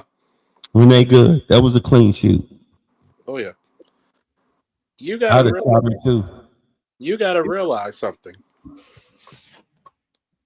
This doesn't happen in Israel. This doesn't happen in Russia. Why? Because most people, if not all the people, have to serve 2 years. Like I said years ago, how many times have I said this, Bay? Most Americans are reliant on someone else to protect them. Charles, you've seen my arsenal. I've seen the pictures. You seen mine. Yeah. I'm not military. I'm not former police. But my father's former military, and he trained me pretty good. And how many times do I come across like that fake ass pro-black? No. Black Kirk Lazarus nigga? You would have probably slapped him. because that's an insult to Black Panthers. I was personally insulted. I'm going to tell you this. You were one, and I got to give you your flowers. When I said that, you were one of the first people who got the message. You were one of the first people to get my message and was like, you know what? This motherfucker ain't lying. I understand how people may feel about firearms, depending on your background, depending on your state, depending on the laws, how you feel about it. I'm not saying you got to go out there and get an AT-4 and, kill some tanks. But as a man, it's your duty to protect. It's your duty to maintain. See, do anybody know the 3 components of a god? At least Generator, operator, destroyer? Yep. The creator, the maintainer, the destroyer. And a lot of this stuff, when you talk about toughness and protection, a lot of this shit boils down to you never really had to put your ass on the line a day in your life. Have you noticed I really come around people respectfully? Your biggest mission as a holier than thou or larger than thou or anyone, but you have the clear physical advantage is to de-escalate. Yeah. And think about this. Sandog is not a small dude. Sandog and myself literally talked about, have you ever had the ability to physically force a motherfucker to bend to your will? Yeah. That is power. Whether if you knock them out, knock them silly, you don't even have to knock them out, just knock them silly. Or you put him in such a hold where he has to tap. Can I say this? Go ahead. I think people misunderstand. They confuse internet with reality. I have plenty of stories where because I mean I'm only 5'7". Because you know where I was going, right? Yeah, I'm 5'7". I'm light skinned, but I grew up on the east side of Cleveland, and my biggest enemies were not white men in suits. Although I consider my biggest enemy white men in suits because they make the laws and the power. They have the power to decide my fate. But they're lapdogs. Their lapdogs, from my perspective, have been the dark-skinned poors. And the dark-skinned poors have always tried me because, what's the biggest thing that you can do as a combatant when it comes to enemy? What's the biggest mistake you make as an enemy, as a soldier? You underestimate your enemy. You underestimate your enemy, and the reason why you normally underestimate your enemy is because of what? Hubris. Yeah, you think that you're better than them because you go by looks, you go by size, stature. Right? Yeah. Factor. I'm 5'7". I'm light skinned. Of course, I was short growing up in the east side of Cleveland, Ohio, which is majority black. But I grew up around a lot of poor dark-skinned black people. So they always miscalculated who the fuck they were dealing with.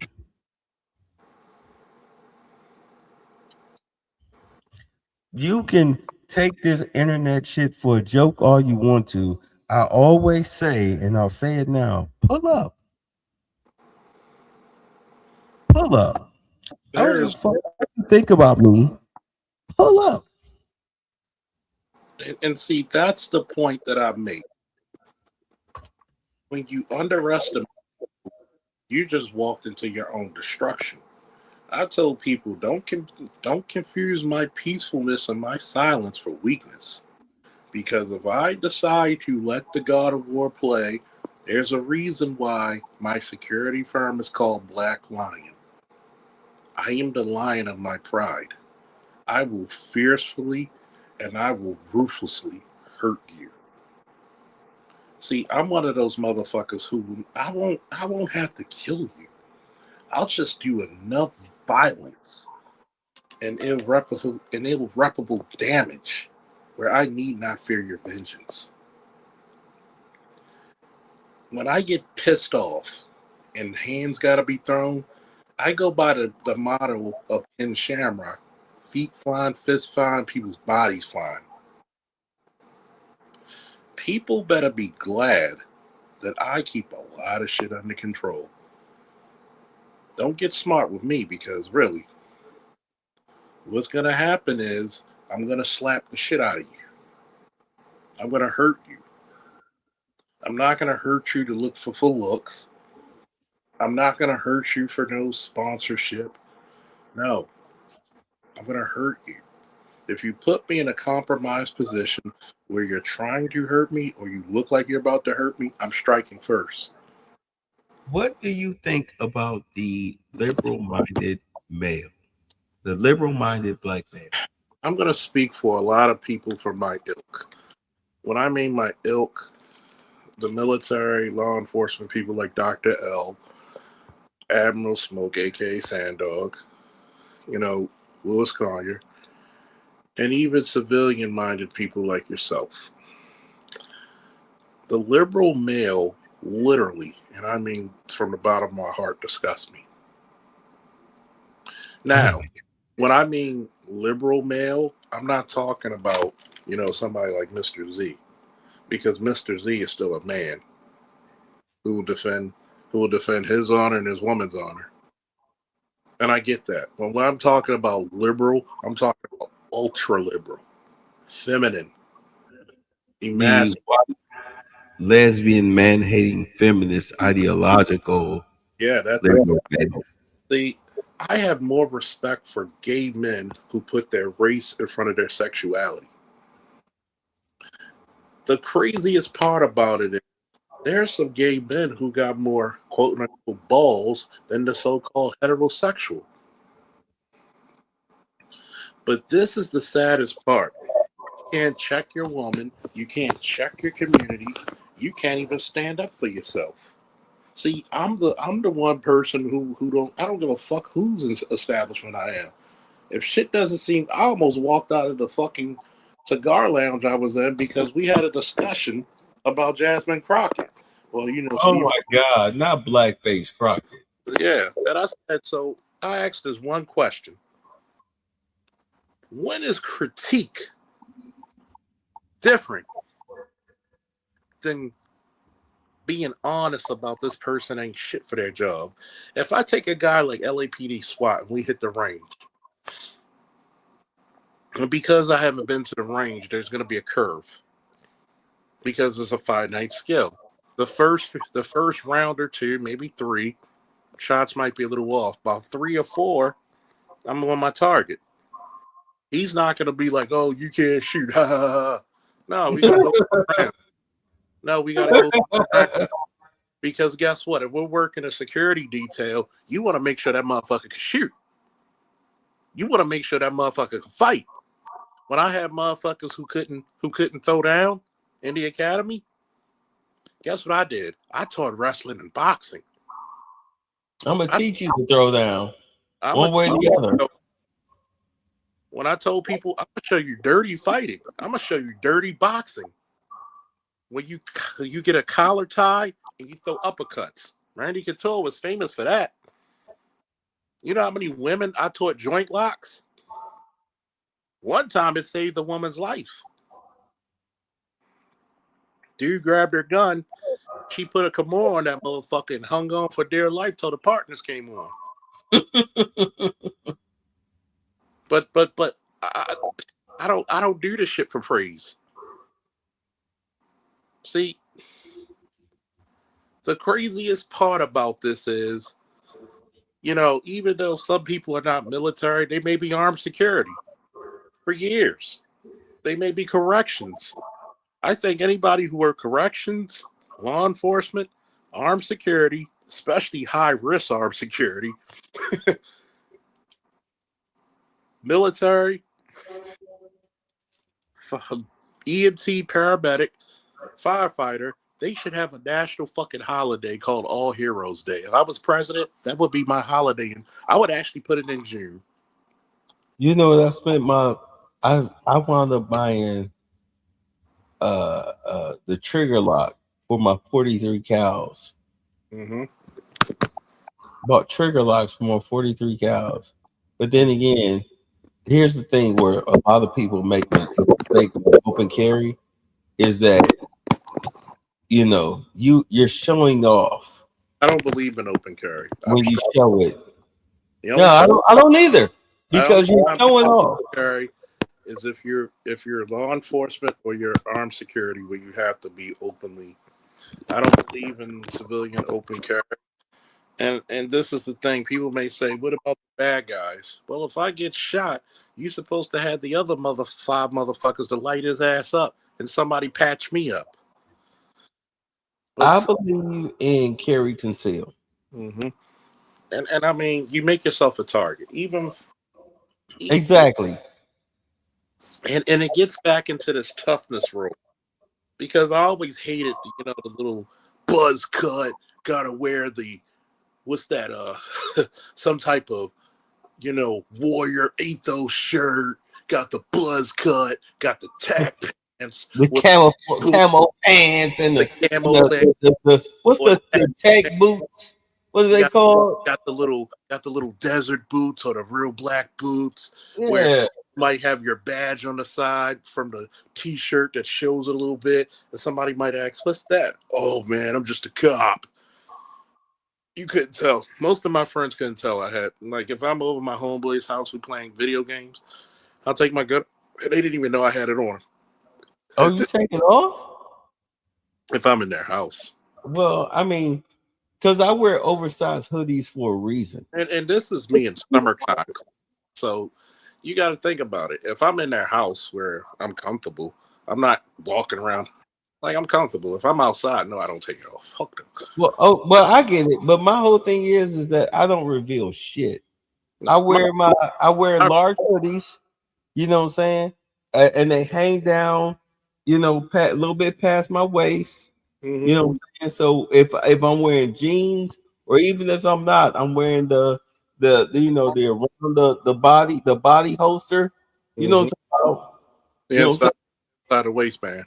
Yeah, you gotta really be looking at me to be like, what the fuck? What is that?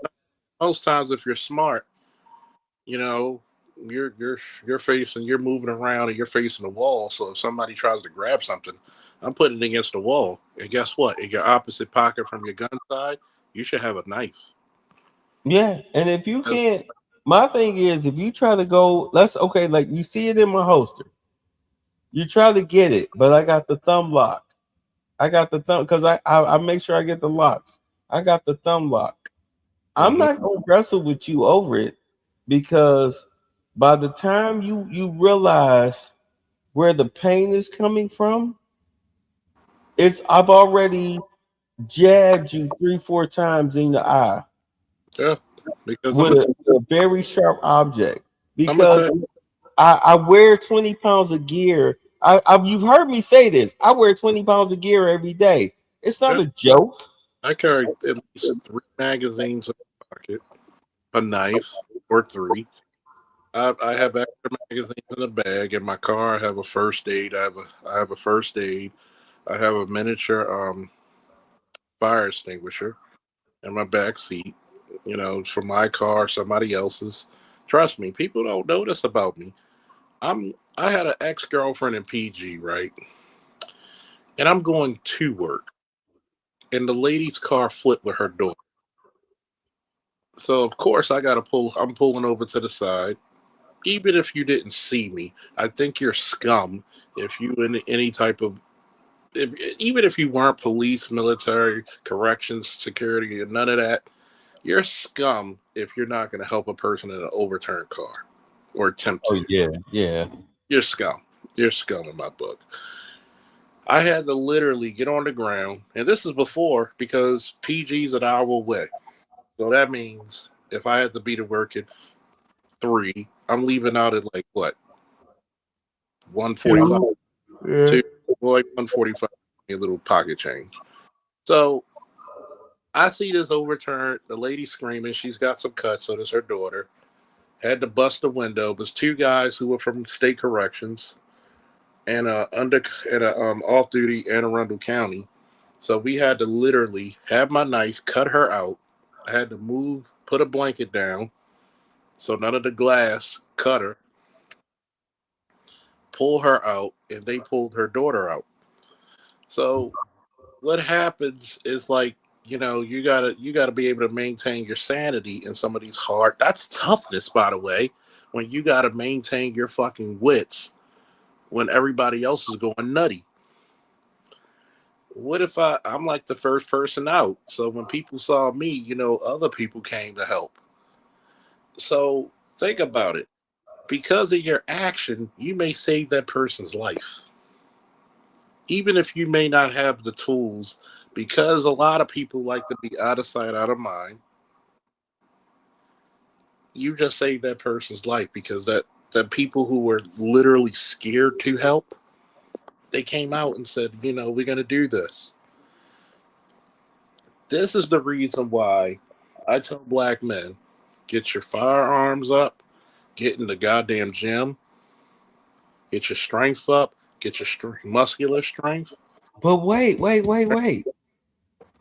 Why would you improve yourself as a black man? Because you need to live. I don't understand. Why would you do that? Are you trying to do that because you want to get laid? No, because I want a better quality of life. Are you sure? You sure you're not doing it for females? Guess what? Females may come, but females may go. I gotta live the rest of my life. Don't you know? How dare you want to live healthy?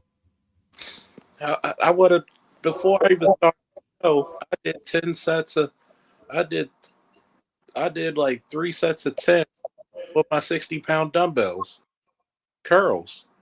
Hell, after I put my clothes in the damn dryer, I might do some hammer curls with the 40s. Here's what I think people don't shoulder presses and chests. Go ahead. Here's what people don't understand. The body cam and the self-protection and the serrated edge and the pepper spray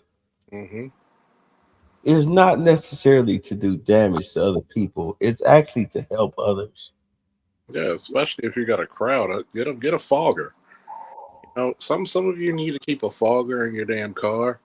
I mean, take it out because it's super cold where I'm at because you don't want the shit to freeze on you. But, keep it in your car. You might need to go to your trunk. And you got a crowd, guess what? Instead of running them all over unless you really, really need to, get that fogger out. Once people start, they get the fuck out your way quick. Yes, they do. And nobody wants to get hit. Guess what? Like I've told the story. My son was coming out of school and he saw one of his friends about to get jumped by 6 dudes. And my son's a pretty damn competent boxer. Wait. Describe the 6 dude that was going to jump the friend. Describe him. I wasn't there. Okay.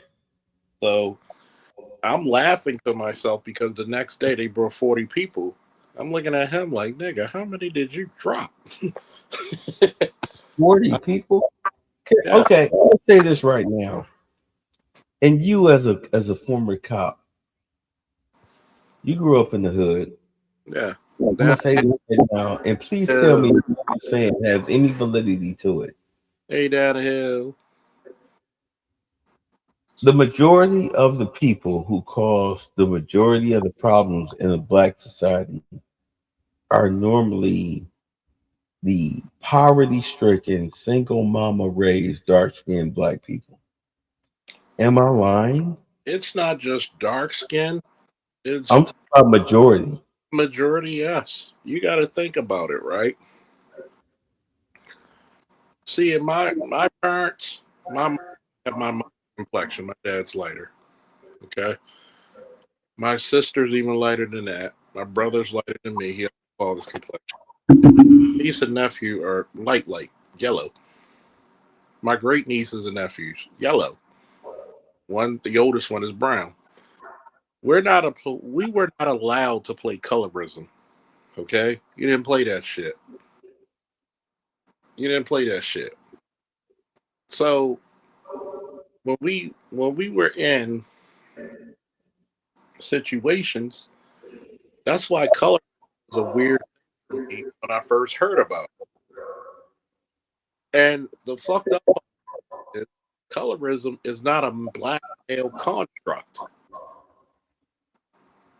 So I hate it they try to blame it, because last time I checked, there's plenty of dark-skinned men who mated and dated and married dark-skinned women, light-skinned women, brown-skinned women.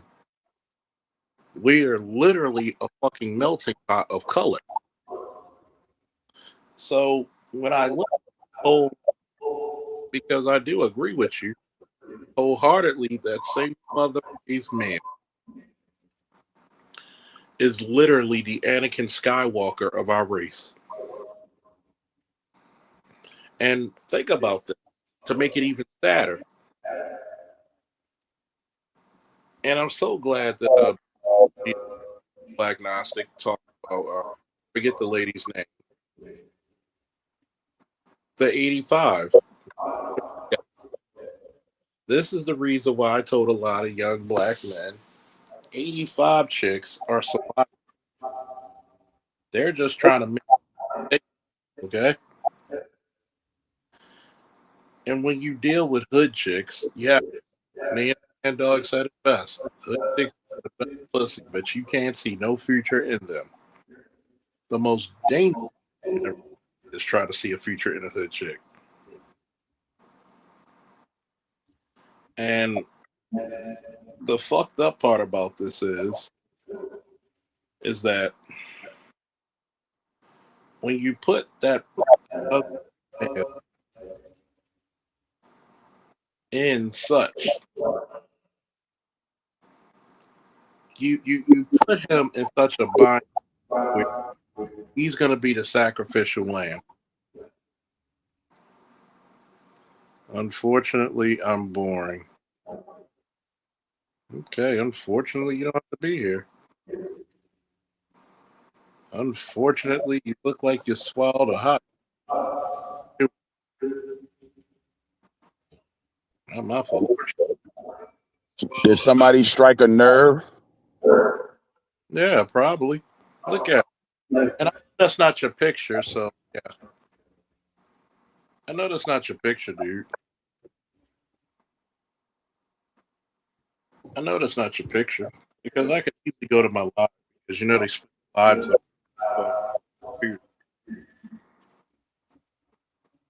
So if you're mad about something,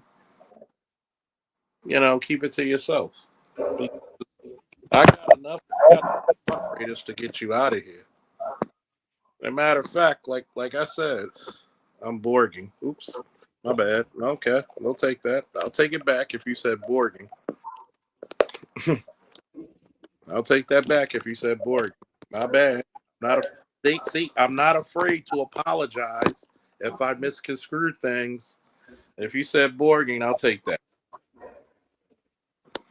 I'll take that. I apologize to you if you were coming with good faith and good notions. Hopefully, I'm not Borging, so we could get that. So, where was I?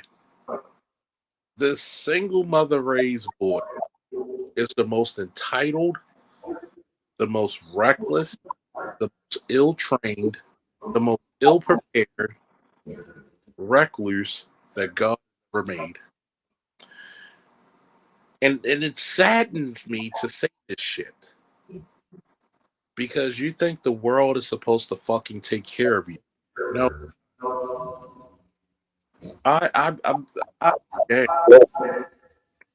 I'll be damned not to have a future. I had people the last time now, oh, the EMT, that's not a good job. Guess what? That's what the average black boy doing right now at 18, looking for a job. No skills. See, you got a lot of motherfuckers complaining about the men who's doing it, but you don't say shit about the men who's turning the fucking car. Think about it. I had a GoFundMe. I had motherfucker. Remember when I had to GoFundMe help get young black boys their gun permits and their security clearances and all this shit because it costs money. If people want to help young black boys, how many times ABM, how many times Sandog, how many times Bay was about what I said? Tell me, who equal me in that?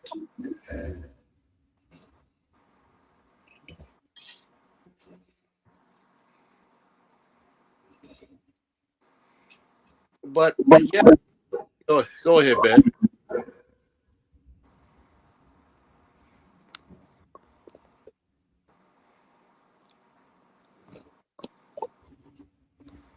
Let me come back in. Let me come back in because I know it might be boring.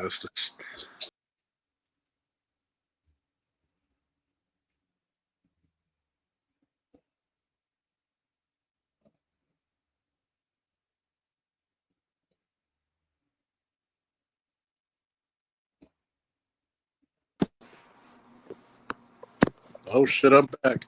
Oh shit, can y'all hear me?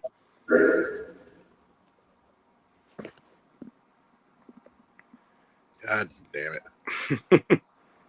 Can't stand this goddamn thing sometimes. Give me 1 second. I gotta figure out what I did last time.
Can y'all fellas hear me? Yep, I'm back. But like I said, a lot of this shit that you get in that community is unfortunate, a sight of a lack of toughness and responsibility. I've come to the conclusion that any nigga will do doctrine is the reason why that you have women who have babies by any damn body. It's fucking insane to me. But like Sandog says, instead of worrying about the strag, instead of worrying about the chick wanting a better place, why don't you want better for yourself? That's the black man's fatal flaw. Do better and get better for yourself.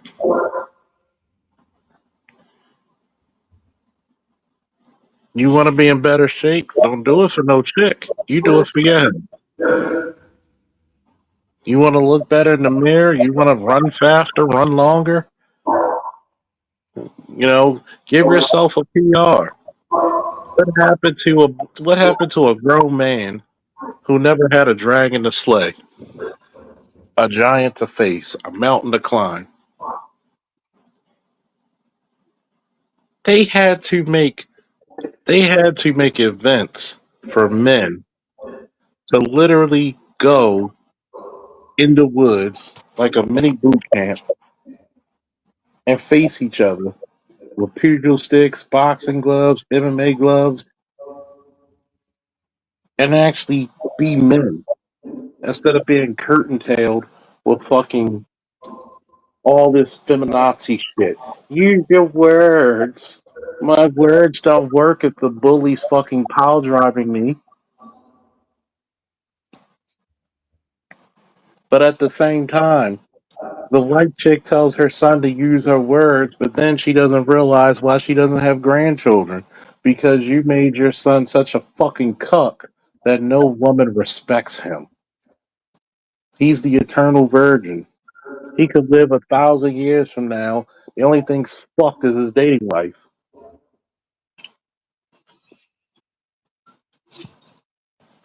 What's the motto of the SAS?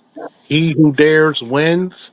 You took the daring and the challenging out of young men, and you just want them to utilize that for what? Being a pit bull, being an attack dog. You don't care if this boy actually learns how to fight. What happened years ago? What was it in Chicago, Detroit? Mom mouthing off to a dude she doesn't know. Dude go upside her head. Son had to put a couple in him. Why would you put your son in that predicament? What happened if his boys were in the car and they were armed? Because you don't care, because you don't have to take the consequence. Like we talked about the last time I was live. Shorty had a fucking side dude who was an NFL player. She told her brothers and lied to say he hit her, even though the bitch was about as big as a DT.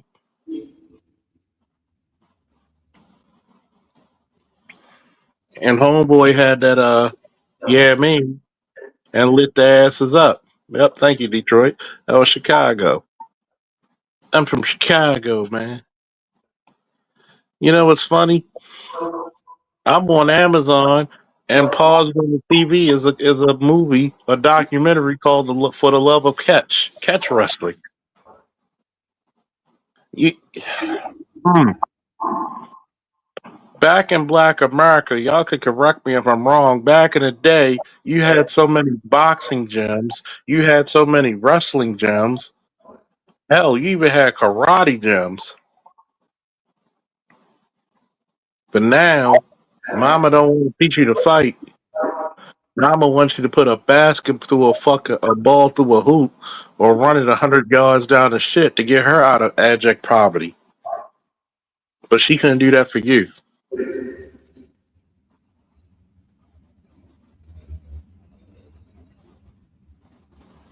Your young men don't even want to. When the last time you heard of a fucking little boy? What happened to a little? When the last time you heard a little boy get a fucking weight set for his birthday or Christmas? But then you got motherfuckers built like Anton or Futon because he's not in shape. Talking about him to beat somebody's ass. The only ass Anton's beating is an insulin pen. Let's get that shit straight. Because you never taught this tough Tony shit before. That's not your lane. Stop the lane. I don't even talk that dumb shit. Yo, see me, see me. I've talked niggas out of stupid shit. You're not gonna catch a flight. You're never doing that. Because if I beat your ass, it's not gonna be an award for me. People expect me to beat your ass. And this goes to a couple of people. But if you beat my ass, what does that do for me?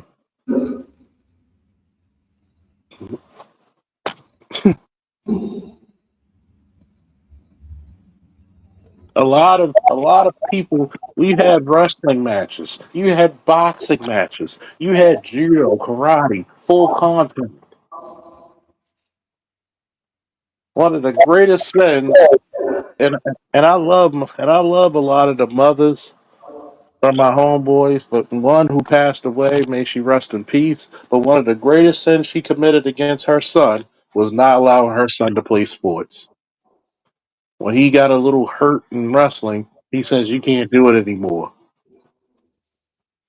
It's a damn shame when you got to go to one of your best friends and he tells you, I've never been in a fight.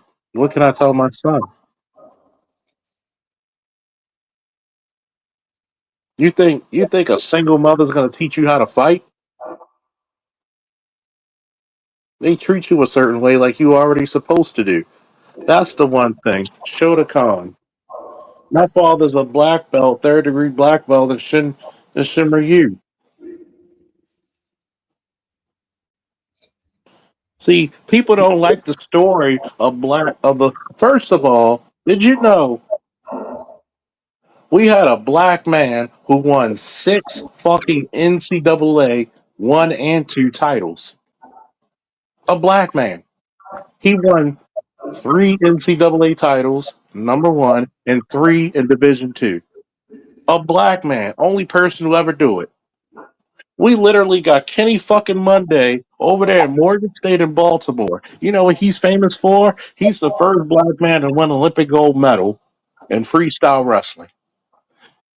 If you motherfucking black people actually respected black history the way you fucking claim, you would fucking funnel your kids to fucking Kenny Monday. When the fuck? ABM, I need you for this one, boy. Yeah, what's up? When the fuck did you know we had the first Olympic gold medalist in freestyle wrestling at Morgan State as a head coach? No, I didn't. Kenny Monday, first black man to win an Olympic gold medal. Why the fuck don't we funnel? You would think we would have the mayor, we would have the city council to utilize and funnel those kids over to Morgan. It took almost 40 years for Morgan to get their wrestling team back. I'm upset. I'm too damn old to be up there. I would have loved to be at Morgan. I would have picked Kenny Monday's brain like a goddamn science school prof. Why don't we do it, man? Why don't we do it, ABM? Because it's not fancy. You don't see wrestlers in the commercials. You know niggas only like name brand. Yeah. How many? But do you know wrestlers get NIL deals too? Gable Stevenson's a fucking millionaire. The same way you saw Travis Hunter. People love Travis Hunter because guess what? He's a simp. But Gable Stevenson was so talented, He got money from WWE. He got money from fucking football. And guess what? Gable Stevenson, if he keeps that athletic motherfucker, guess who's training him? John Jones. You telling me at heavyweight, when Joe Rogan said the division's fucked because of how fast he is and explosive, the dude threw an overhand right, knocked the dude out, and took him down before he hit the ground. That is fast. Thank you, Broke Genius. Wrestling was my rite of passage that turned me to a man. Yes, the Lord, it did. I was knocked unconscious in wrestling by the coach. We had to earn our way to get to the mat. We did the tryouts in the grass. Okay? Combat sports. If I was the king of black people, if I was the emperor of black people, I swear to God, as much as I love my Ravens, as much as I love my football, I would suspend all ball sports for 5 years, and the only sports you could do is combat sports. And in 5 years, I would literally transform the attitude of black men overnight. You know, Charles. I mean, it's gonna have to come down to that. You're gonna have to get your own dojo. I'm gonna have to. I'm gonna have to. I might need to go get that business loan where I'm gonna have to be like Black Lion Universal Training, Yeah. firearms, wrestling, boxing, mixed martial arts, jujitsu. Oh, trust me, I got all. I'm very connected in the combat sports world in Baltimore. I did seminars for a lot of jiu-jitsu guys in the city. A lot of people don't know this. Hell, I did a seminar with Dan DeBee-Severn, UFC legend, the only Triple Crown champion of all time. Self-defense and all that shit. It's just gonna. I mean, because like I said, man. I mean, there's a lot of that shit in the city. Mm-hmm. There's a lot of people doing fucking mixed martial arts in this town. Oh yeah, you go down Low key, Pulaski, nobody talks about it. you go down Pulaski, you got fucking you got ground control right on Pulaski.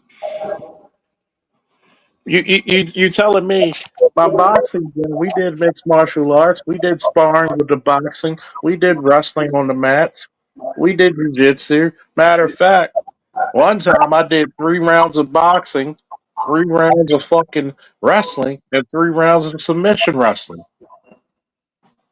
So when I look at people, if you want your child to be a disciplined motherfucker, you put them in boxing, wrestling, and some type of martial art. Because wrestling and boxing are martial arts, by the way. And martial comes from the word Mars, which comes from the word Ares or war, god of war. That's why we call it martial arts, because martial means war. So, oh, I forgot. We're not intelligent men over here. I forgot. Um, that's why Mars is red. You know, Marshall, Mars, War, Aries, the blood moon. That's why it's red. Red is the color of war because it's the color of blood. So when I look at this, and I tell people, if you want your child, especially your boy, but trust me, there's some girls. I gotta find out her name again. Shout out to Shaq getting her a vehicle. That black chick, she nasty. She is a nasty motherfucker in wrestling. If I had the prototypical girl that I could coach in high school, it would have been her. Because she has the level of aggression, she has the good strength, good muscle tone, good discipline. She told boys, "Fuck you! I need my wrestling scholarship." She has the great mindset. Oh my god! I told a lot of you dudes out there, you motherfuckers are the same motherfuckers who believe that the WNBA deserves more money.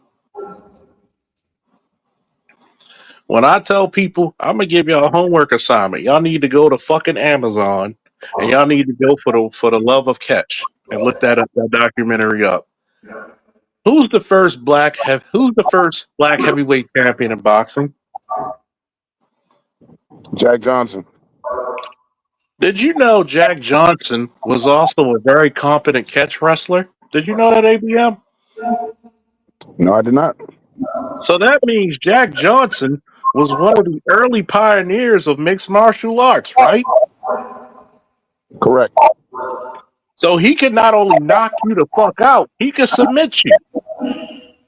When white boys in Iowa said that Jack Johnson was a damn good catch wrestler, he was a mixed martial artist. But who do we give it to? We give it to Bruce Lee. Not a motherfucker who actually fought, but we give it to Bruce Lee credit for modern mixed martial arts. We don't talk about Alex Satchow, who actually submitted Jigoro Kano, the creator of judo. He actually submitted a 6-degree black belt in judo, who was the middleweight champion in judo, the world middleweight champion. And he was also the middleweight champion of catch wrestling. So he actually was technically, he was the judo world champion and the catch wrestling world champion simultaneously. That's how devastating catch wrestling was. If you like Brazilian Jiu-Jitsu, catch wrestling is the meaner, bigger brother. The crossface chicken wing is catch wrestling. The ankle lock that you've seen Ken Shamrock and Kurt Angle do, that's catch wrestling. Trust me. Let me crank that motherfucker real. you would tap. And Hey, look, start targeting fucking middle schools, man, and pass out flyers and pass out your card. Yeah, I'm trust me, I've been doing that for years. That's just what it's going to be. I remember back in the day, Bernard Hopkins' old trainer was down here in Baltimore on the fucking bus. I'll never forget it. He was on the 22. Mm-hmm. And I recognized him because he had the same damn U.S. flag jacket that he always used to fucking wear. He was down here in Baltimore passing out flyers and shit. Yeah, One people, he's like, man, come down to the gym, man. You know how long I knew Tank?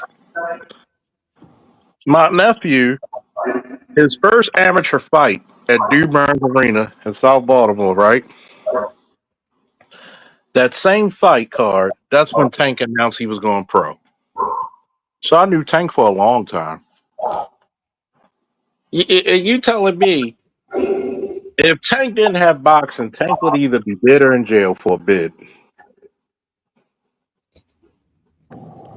Bro, Tank still might go to jail, but yeah, I feel you. Yeah. He might still, but guess what? You can't. See, the problem is with Tank is the same problem with Chris Brown back in the day. There was nobody to ever tell him no.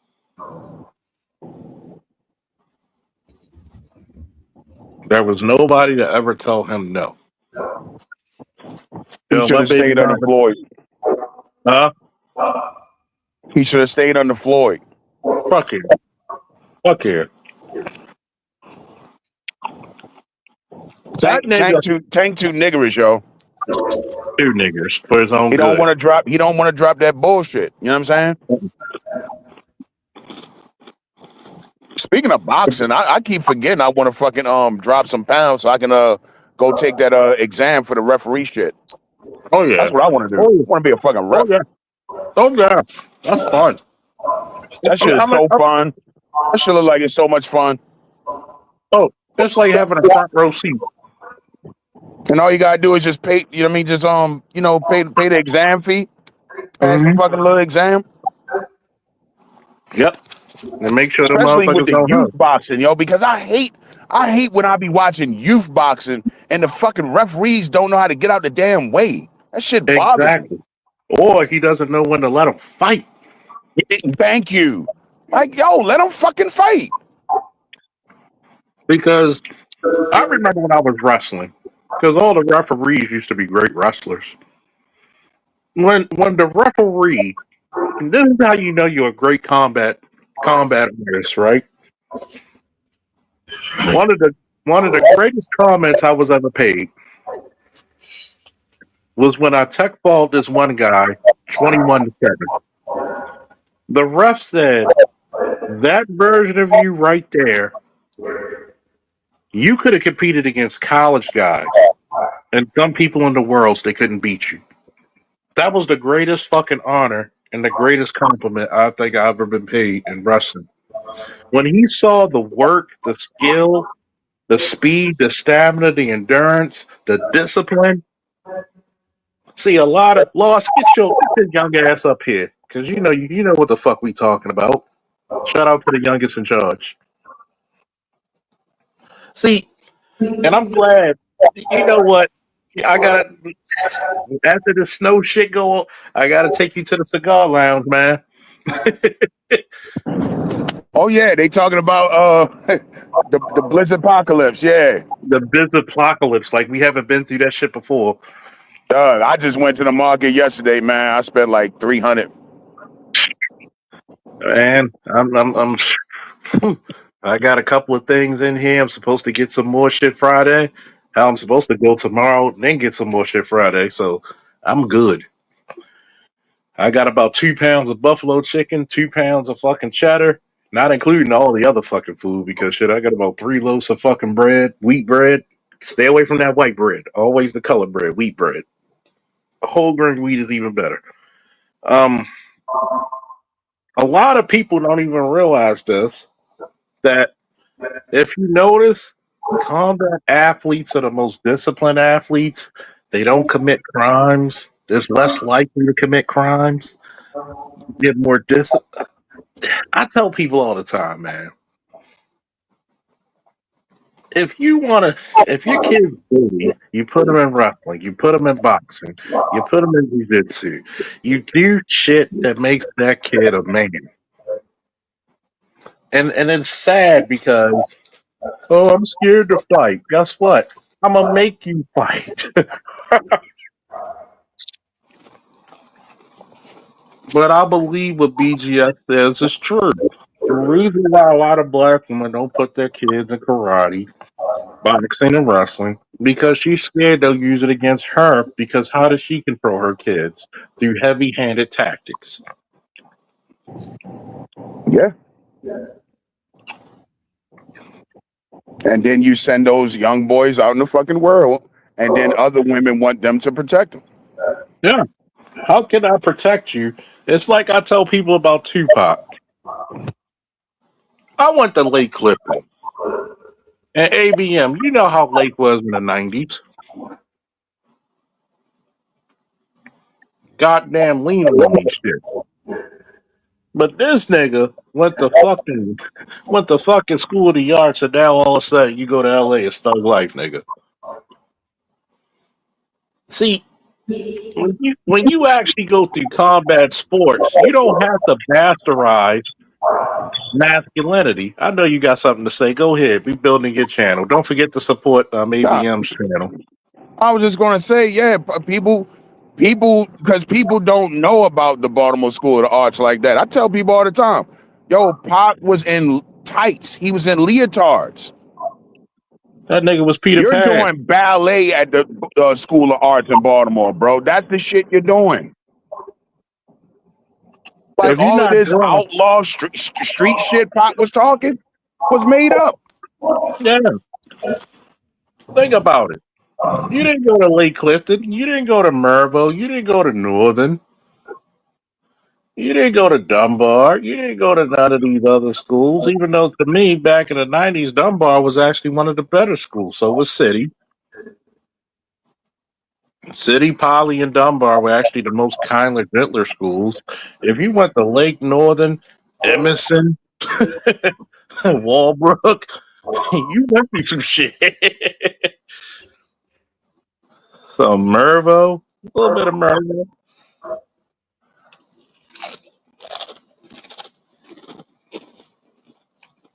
So when I look at this shit, that bastardization of thug life shit that's popularized because if you ever notice, women don't like a disciplined man.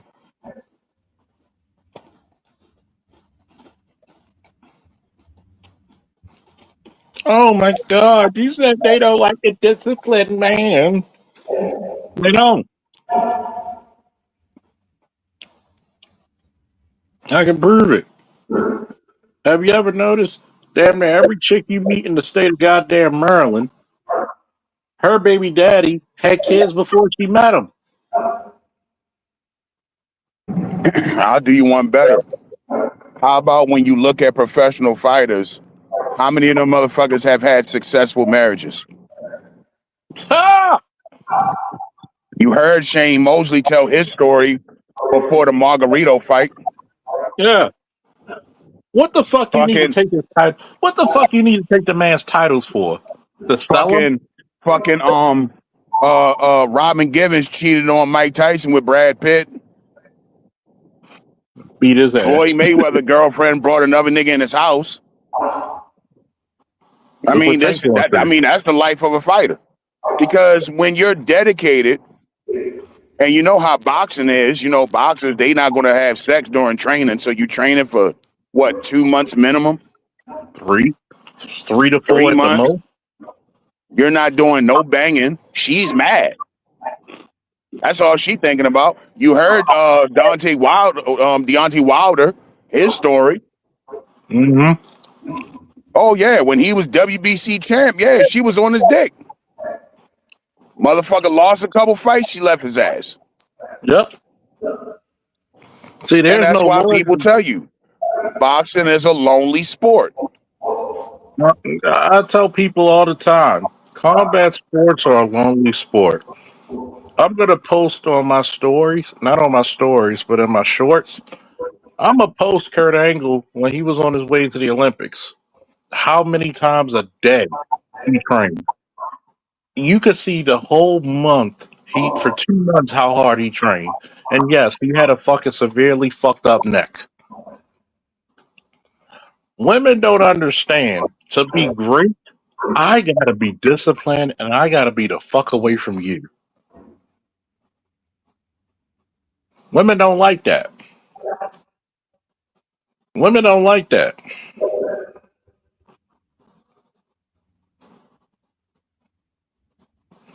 When you actually see, people love it when you're on top and you got time to spend. Oh, I need this, I need that. What about when I need training? You're not. That's why they will fucking spend time and put money on the books of a nigga in prison, but they'll leave a nigga who goes to the military or go to college.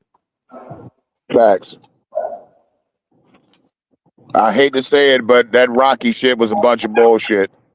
No, Rocky was bullshit. Ain't no Adrian, ain't no woman hopping on no fucking plane on no 20-hour fucking flight going to Russia, sitting with you in a goddamn log cabin watching you pull horses out the fucking snow, nigga. Ain't nobody doing that shit. No. You would have came back to America and you would have got served at the airport with your divorce papers. Yep. Think about it.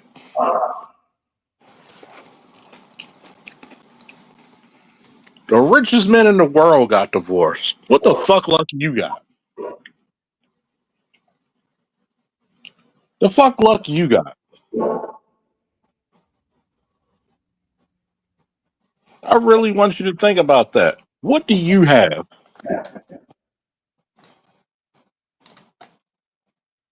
Jeff Bezos got divorced. Bill Gates got divorced. Who the fuck are you? Linda McMahon stayed. I'm just saying. I'm just gonna say, Linda. I don't think she's with him technically. She might hate his guts, but she stayed. She stayed. She still got that name. She still got that last name. Because Linda McMahon. And guess what? She's still, because of that last name, guess who she's sitting next to? She's actually in the cabinet. And not only that, Charles, but see, Linda McMahon understands legacy. Mm-hmm. Women today do not give a shit about legacy. Lineage, legacy, all of that shit, they don't care about it. I always tell people this. Black women would have divorced Kobe instantly because black women always want the quick money. Vanessa, on the other hand, she stayed with Kobe because Vanessa Bryant saw the bigger picture. That's why when Kobe and his daughter died in that helicopter crash, he gets the entire estate. Well, because even she when didn't go for the quick fucking dollar. You look at these other bitches out here, Brittany Renner. All these bitches are chasing rap niggas and chasing ball players so they can get a quick, easy child support check. And then look what happened with child support. And look, and here's the thing. Here's why I bring that up. Because when you look at the Kardashians, and I don't hate them, but I don't like them either. But here's the thing. Kris Jenner understood how to flip that shit and make money. How to make real money for her daughters. Didn't really pan out for her sorry ass son, but at least her daughter's getting paid. Yeah. They didn't chase basketball niggas just for some fucking child support money. That's why Kim is a billionaire. That's why Kylie is a fucking billionaire. The other two ain't hurting. What is it, 2 or 3? The other ones ain't fucking hurting either. That's the difference. Nope. Black people think too fucking short term. You don't think about legacy. You don't think about lineage. That's why the Kardashian name means something now. From a sex tape with a fucking B-list R&B nigga. That's C-list. To he was Brandy's brother. I mean, come on, let's just keep it real. Ray J has always been and always will be Brandy's little brother. That's all. He ain't had no real talent. He's made his money. He's done well for himself and all of that. You know what I mean? But whatever. But from a sex tape with that guy into $1 billion fucking dollars. Brittany Renner is still chasing down her baby daddy for more fucking child support money. And it ain't gonna happen. And all you got to show for it is $5,000 a month from a ball player and a weak ass podcast show. And they showed you how bad you are. And this is what this is the reason why we call her the tragic mulatto. Your mother, who's white, which is funnier, you chose to be the ratchet. What happened with what's the rapper dude when she tried to go Muslim with him? What's his name? God damn. See, the problem was Janet Jackson was supposed to get the baby and then supposed to get the maybe. Okay? Maybe I'll be right back. A lot of motherfuckers don't realize there is almost no such thing as love. It's love you right now. It doesn't mean love you forever. People get upset with that shit. People get upset with it. A lot of you Negroes out there get mad with people like me, get mad with Bay, get mad with Sandog, get mad with ABM for telling you the gospel truth. You're only as good as Kevin Gates. Thank you. And look how fast that dissolved. Y'all get mad at men telling the truth, but you don't get mad at bitches hustling. You hear that? I literally see. It's kind of funny, and how prophetic I'm starting to become in this space. Notice, I'm the folk hero that shut down Cynthia G. I'm the folk hero that exposed fucking Anton. way before Corey did it, years before Corey, and exposed him for the phony he was. When he tried to say, I'm the reason why the black community is in a decay because I'm a single dad. I said, nigga, I'm doing better than you and you got the help of your wife. I said, matter of fact, tell me what's keeping you. Tell me what you're going to do if your wife decides to leave you. He couldn't even answer. You needed Dennis Sperler to save you. I don't need to go face to face with you because, nigga, I'd have laughed at you. I hope you do hear this, Anton. I would have laughed at you in your face. I'd have sat where the fuck I am and let you stand up on me and laughed at you. I hope you would have swung, and that would have been the last goddamn thing you would have done with that fucking arm, because I'd have ripped it off your fucking shoulders. But I'm not even going to talk about violence because you're not stupid enough to do that. Because not only would I would have beat your ass, I'd have sued you. But see, when you insulted me, I insulted you by saying I'm better than you because I'm raising a damn good son by myself. You needed help. I didn't. I didn't even need to go to the courts. Did you know, ABM? I didn't even need to go to the courts to get my son. I just showed up to the house, give me all his clothes because I bought them. You can't take him to school, I'll do it. I have one of the most dangerous jobs in America, one of the busiest jobs in America, and still managed when they said my son had a reading deficiency, I corrected it. With flashcards, with reading to him, with study time, giving him comic books that were high school to college level, and we would go through the words, and I would phonetically from 3 to 4 to 5 syllable words. That's called not lazy parenting.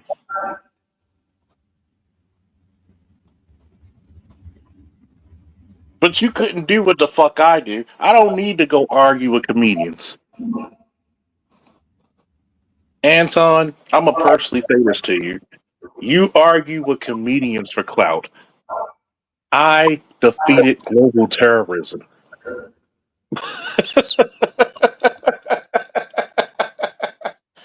I fought global terrorism. What the fuck can you tell me? I brought down crime in my fucking city in a fucking 3-block radius just by myself. What consequences a nigga like you or any nigga that hates on me in this fucking space to be?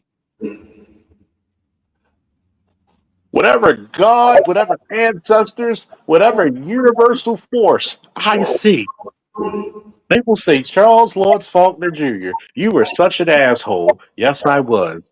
But did I leave this motherfucker better than what the fuck I found it? And guess what? A unanimous decision, they would have to bow down to me and say yes. Can you say the same? See, you want to talk about legacy? I don't do this clown shit.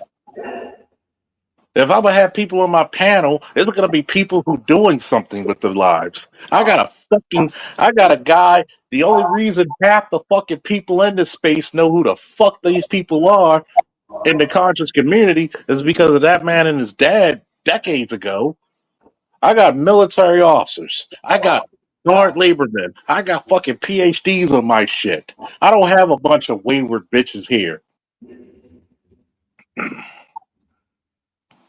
Even the women, even the goddamn women who are disagreeable have respect.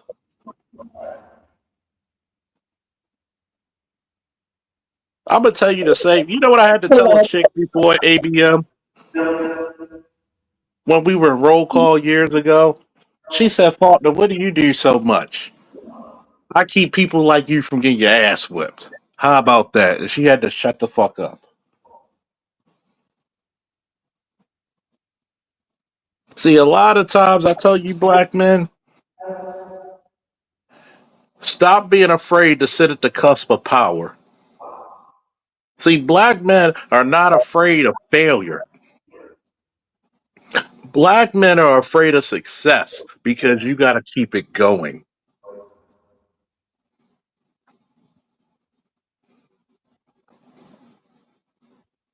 A person like me doesn't give a fuck. I love success. I love legacy. I crave that motherfucker. Anybody who learned under me, anybody who teamed with me, that arrogance is gonna perforate through you. Even with Loss, I told Loss, when you're around them chicks, act like they don't fucking exist, because they want to all fuck you anyway. They all checking you out. They seeing that you got some muscle on you. You're training. They see that you with the type of degree you have. They see what the fuck you got. Oh shit. Let me reinstate this motherfucker. Come back, Loss.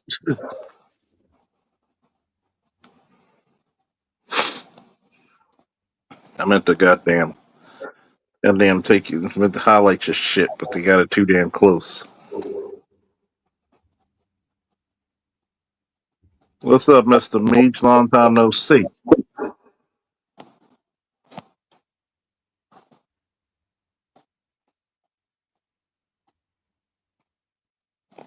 My bad, Loss. Gotta bring you back on this motherfucker.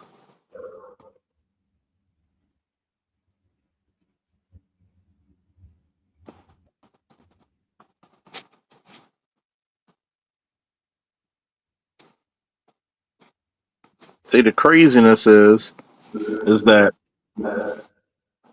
come back in the chat, Loss, so I can bring you back up. See, the craziness about it is that when men have some substance, I ain't gotta go argue with no goddamn Antoine. I ain't gotta go argue with no comedian. But fucking what?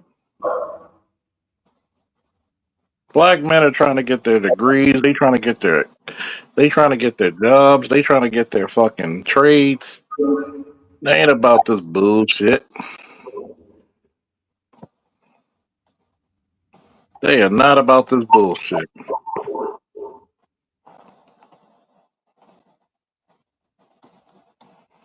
How the fuck you reverse that shit?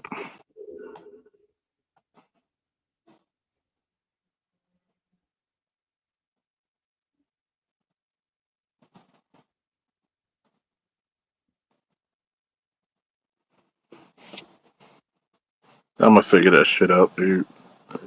Gotta bring you back. See, the craziness about this shit is that a lot of these people out here, like Anton, you don't have any real friends.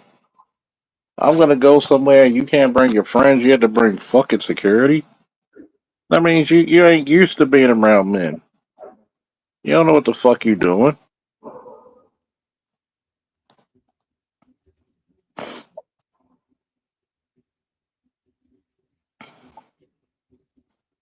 And that's the sad part, right?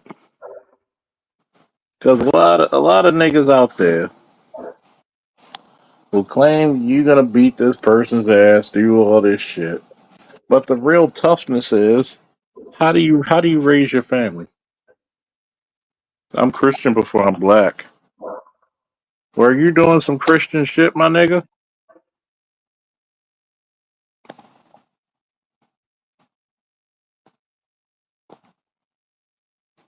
Were you really doing some Christian shit?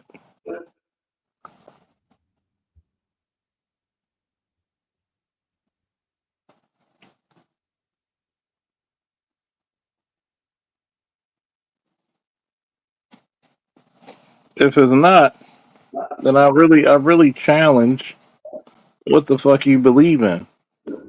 I really challenge if you're saying you're the example of Christianity, I don't want it.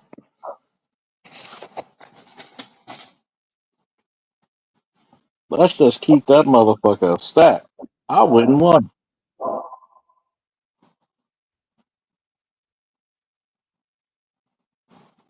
See, a lot of niggas don't even know how much they almost fucking put their own fucking spiritual belief on on Beach Street.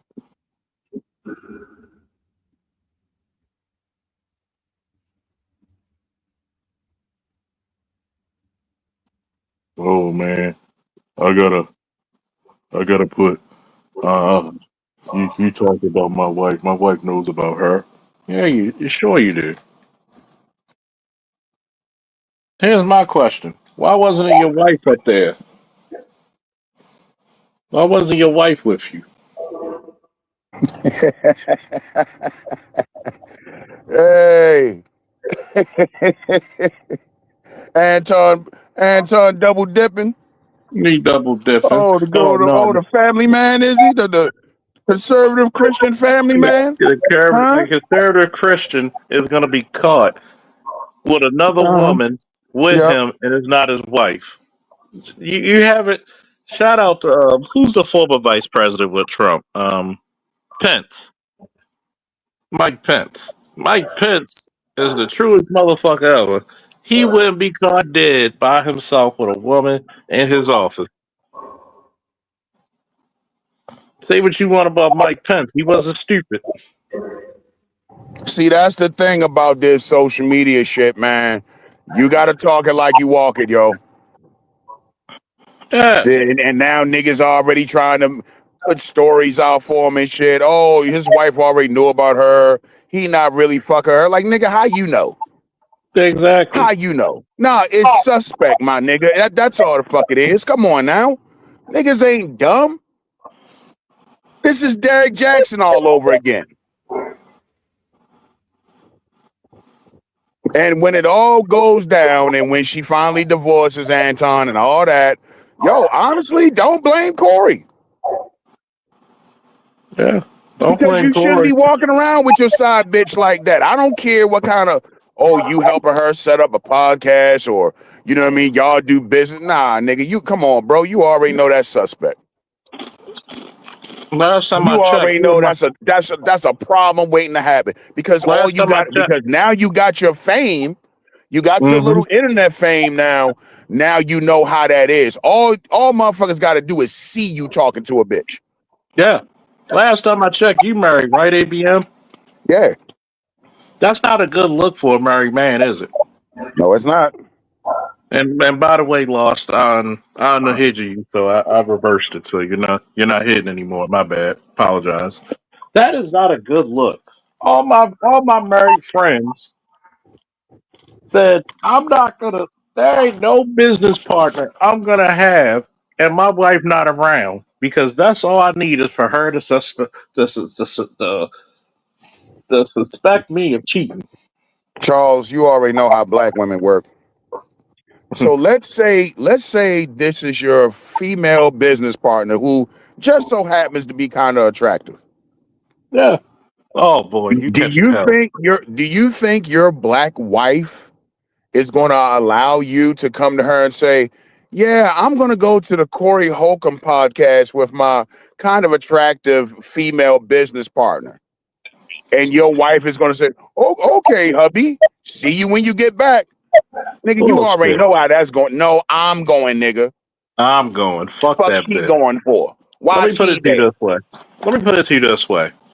I'm gonna give you a perfect example of how black women are. I'm in a marked patrol car on Green Mountain 33rd. This is when we still had the Impalas.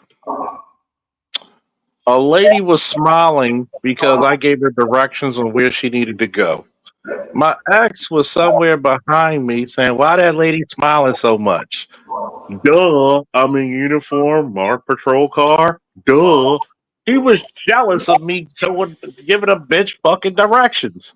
You think, what the fuck you think it is if you tell her, "Oh, I'm going with my business partner from fucking Chicago, from Detroit to LA, and I'm gonna be there for a week." Any other black chick would have had the divorce papers signed, sealed, delivered by the time your black ass got back. Divorce papers, nigga, it wouldn't have happened. Yeah, it wouldn't have That happened. black woman, shit, she would rather beat your ass. She would come upside your head with a brass fucking lamp and beat the shit out of you. And wouldn't give two fucks. Nope. Hell, you know how many fucking domestics I answer for that one? I'm gonna tell you the fucked up part about it is. See, I've said this before, man. I've said this before. There's niggas who gotta pay, and there's niggas who gotta exist. Anton obviously is a nigga who had to pay. I'm not bragging, but trust me, I got more in accident than most niggas get on purpose. Hell, I got more pussy from fucking lesbians than most niggas do from straight women. And I'm not bragging. The fucked up part about this is I'm not gonna give a comedian as raunchy and ignorant as Corey Holcomb ammunition. You let this motherfucker simmer for a whole week, stew for a whole week. You should have known the atomic bombs were going to be let out. The Tsar Bomba was going to be exploded. When he talked about your wife, when he talked about your daughter, usually I tell people kids are innocent. But guess what? This is the only reason why I say this a little differently. Anton should have shut the fuck up. But of course, you're going to keep pumping this shit because you want them views, you want the money, you want that notoriety. Know thy opponent. What did I say, folks? Know thy opponent. When you're dealing with a joker, a black pill fucking nihilist, there are no rules anymore. It's just survival. And you better pray that you married a bad bitch and you had a pretty daughter. Because you giving a black pill nihilist in comedy ammunition. You brought that bitch on your show, and whatever that we gonna go outside and you left shit, take that bitch with you. That embarrassed you already, so-called Christian man. I don't know any true Christian man who's bringing another woman on a show that's not his wife. I don't know. Do you know any of them, but ABM? Not at all. Only motherfuckers bringing chicks like that are philanthropers. Back in the late '80s, Jimmy Swaggart, I have sinned.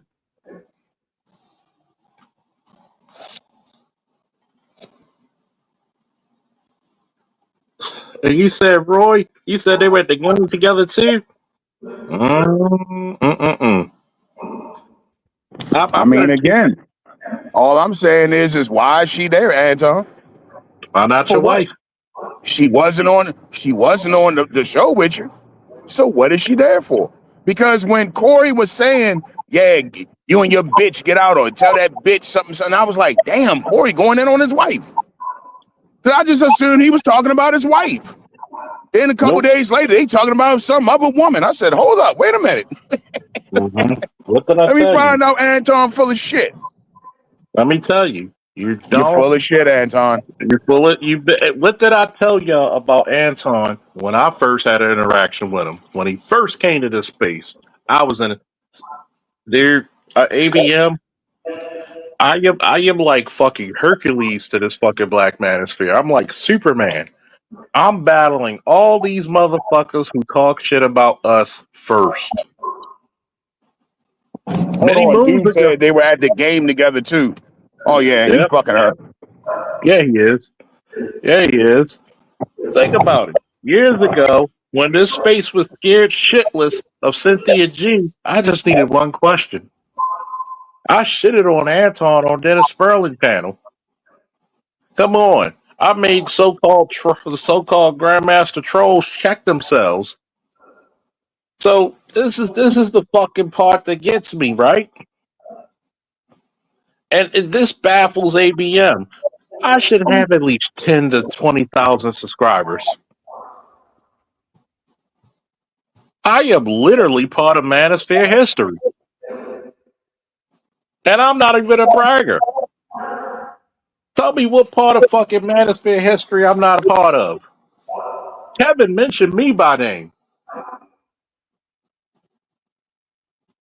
I had 40 motherfuckers from the Baltimore Police Department call me either by fucking Facebook Messenger, Instagram DMs, or the ones who have my number. I had motherfuckers in corrections who knew me contact me when he said my name. But because I tell real shit, I get stipend here.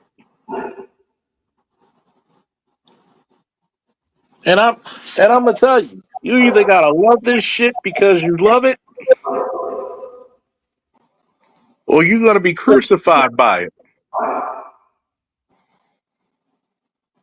When all these niggas get exposed,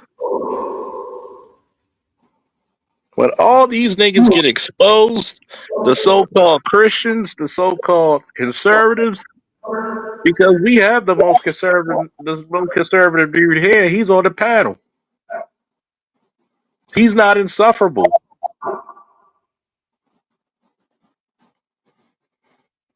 You're not a true conservative. I keep telling people, you're not a true conservative if you haven't served first.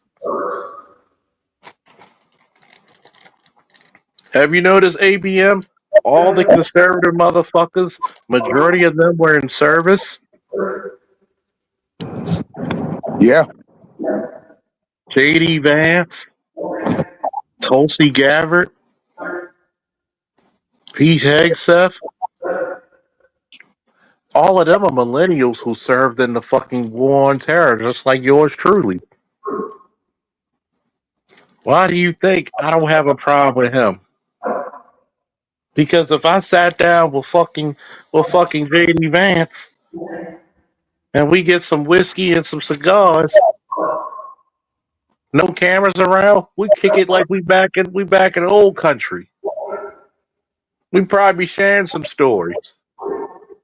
Hell, if he was a Marine back then, he probably was in Fallujah. We had to go rescue some of them dudes.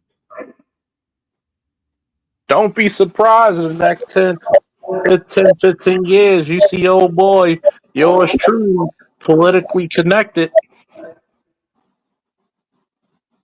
The quickest way to political connections is the military. Is it not, ABM?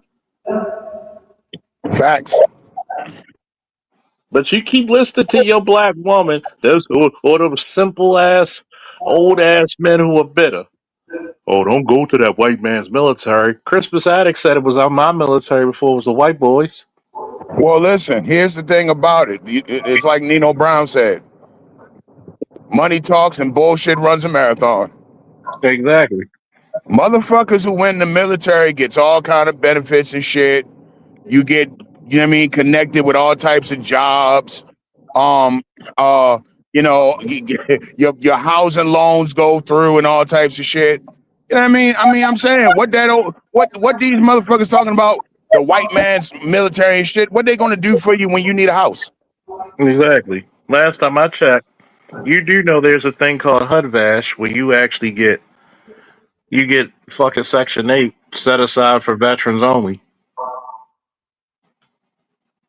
You actually can get your fucking Section 8 to pay for your house that you're buying, including with your VA loan.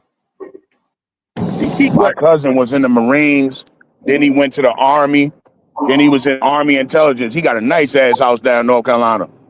Oh yeah. Like, man, it is what it is, man. You know what I mean? Motherfuckers gotta stop allowing themselves to be in this black community box all the time. And I'm not saying that you don't have a valid point when it comes to serving in the military for a country that's always hated you. I get it. But again, Doug, talk is cheap. You know what I'm saying? When it comes time for food, clothing, and shelter, who gives a fuck what somebody thinks?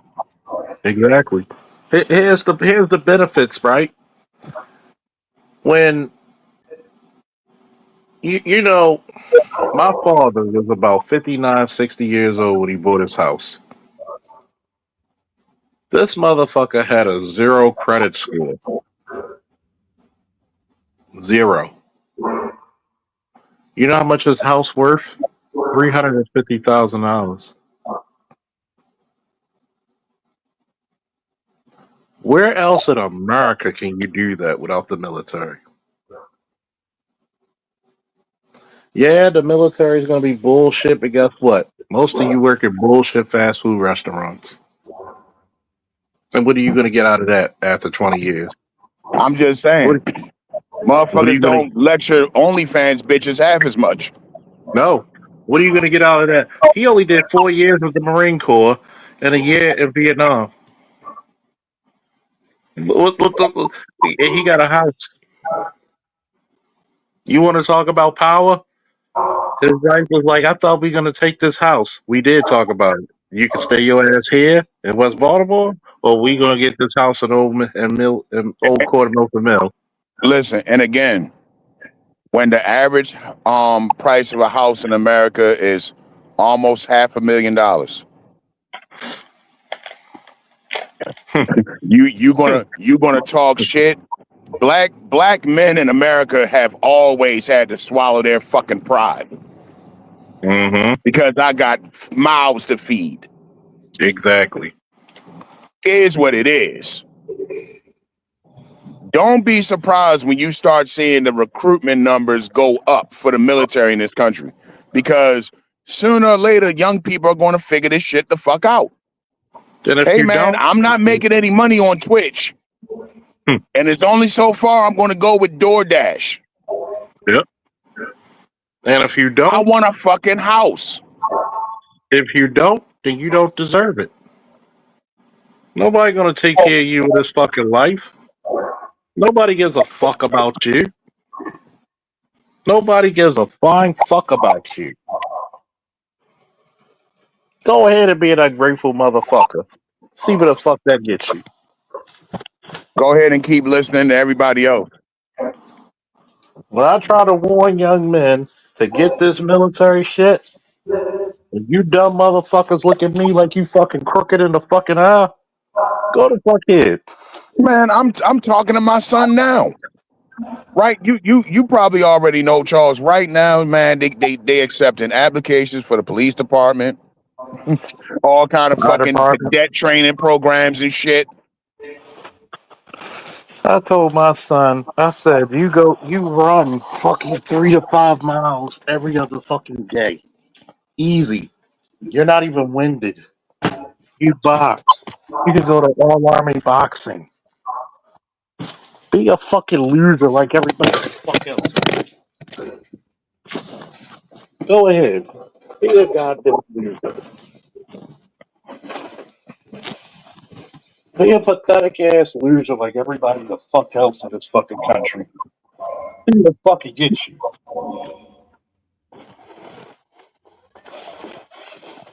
Be a fucking pathetic ass loser. See what the fucking gets you. You ain't gonna get shit. Nobody's gonna take care of you. Everybody in this fucking country hates you. Nothing about you special. Just doing a fucking couple of years in the goddamn military, you're gonna fucking get a fucking house. Nobody fucking loves you. I don't know where motherfuckers get this shit. Nobody's gonna take care of you. Nobody's gonna kick your ass. You gotta figure it out. If you too damn dumb to figure this shit out by now, I can't save you. The world ain't gonna save you. The same shit that's been told me 25 years ago, 26 now. You think they stopped? You think they stopped? But guess what that white boy gonna do? Guess what that illegal Hispanic gonna do? Thank you. And you too damn dumb to see the fucking shit behind your fucking head.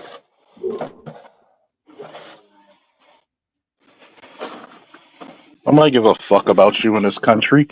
If somebody fucking told you some good shit, you better thank that motherfucker. Eduardo Hernandez is gladly going to go join that military. And he's gonna get his citizenship too. And he's going to get his fucking housing loan. He's going to get all types of fucking benefits for his fucking wife, All his 15 kids. of his fucking Put them in cousins. a big ass fucking house, and then the white people across the street will be mad. While you niggas are sitting here worrying about what niggas on TikTok talking about, and you worrying about the fucking pro-blacks and what they got to say about something. And Haven't then you built wonder, shit, haven't done shit. You can't find a pro-black lemonade stand out this motherfucker. I can't even You find a can't find a pro-black. you can't find a Pan-African vending machine out this bitch. Can't even But find a you listening to pro-black what fucking they gotta squeegee. say about something. Can't even find a I don't want pro-black my squeegee black boy. card to get taken because I joined the military. Man, y'all better Can't- stop playing, man. There's so much shit in my life I regret not doing. You got a goddamn pro-black. You can't even find a pro-black squeegee boy. In 2000, I went up there to Mondawmin to the Marine Corps recruitment guy, and he said the Marines wouldn't take me because I had asthma. He told me go to the Army, and I didn't want to do the fucking Army. I regret that shit to this day. That was one of my. I'm sorry, I was one of them propaganda babies. You had the fucking GI Joe. You had cops.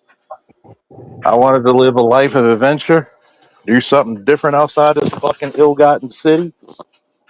Dog, I was pissed off about 9/11. Yeah. I was all ready to sign up for the program and shit. The train you up for a year before your basic training start. Nigga, I was ready to go. And see, people, I'm glad you brought up 9/11. People don't know how pissed off millennials were. We were pissed. You coming over here to do what? Nigga, you want to see the most united the United States ever been? Go back to 9/11. A nigga was a white man's friend. Am I lying? Hey, I've been telling white people for years. Hey, you don't see black people doing that shit. Yep. I said, look, I'll tell you the same thing my father told me. Ain't nobody gonna feel sorry for you. Ain't nobody gonna take care of your black ass. And if somebody does take you to the side and teach you shit, you better be ever so fucking grateful. Because it may never fucking happen again. Hey, like the man said, man, you only get one time around this bitch. One time. You only get one shot at this shit. So I You keep fuck it up. nudging my son every now and then. Every now and then I go to my son, hey man, what do you think about the Coast Guard? Hey man, police department hiring. Starting off with this. Hey man, Man, I told him because he work at Amazon. I told him, I said, look, they got the robotics training programs. Look into that yeah, shit. my boy's stepson. He was, let's just say it, let's keep it funky in Black Pill. He was a lazy motherfucker. He got into that robotic program. That motherfucker making good money. Moved out, traveling around the country.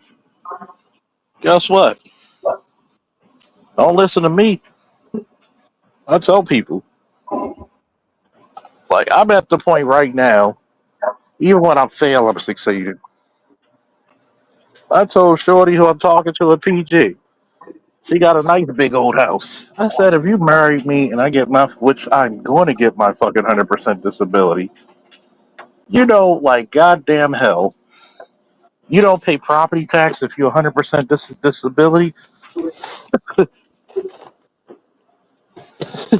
No property tax on your fucking mortgage. Gonna tell me not to join a white man's military. Shit, Christmas Addicts told me it wasn't no white boys military. Y'all was scared. Half the fucking Black Panthers was fucking Vietnam veterans. Yeah. People seem to Half, forget about that shit. half were PhDs, the other half were Vietnam veterans. And most of them got Geronimo their Pratt, PhDs. anybody? Exactly. You want to tell me, what about the deacons of defense? Motherfuckers who protected Dr. King and other civil rights leaders.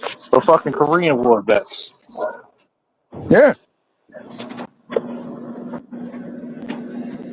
I mean, again, who are you listening to? What do they have to offer? Exactly. If a motherfucker know more than me and they broke it in me, then guess what? Consensus say they don't know shit.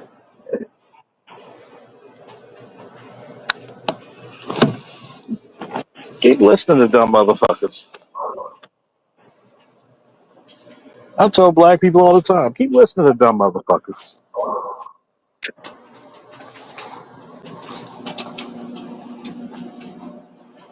Keep listening to these dumb motherfuckers. I can literally, the day I choose to just give up shit, I can literally just say, you know, fuck Baltimore, go to some third world country, take my fucking money. I'll say, guess what? I'm gone. Hell, you only need like what, $1,000 to live good a month in fucking Costa Rica? Is that? If that?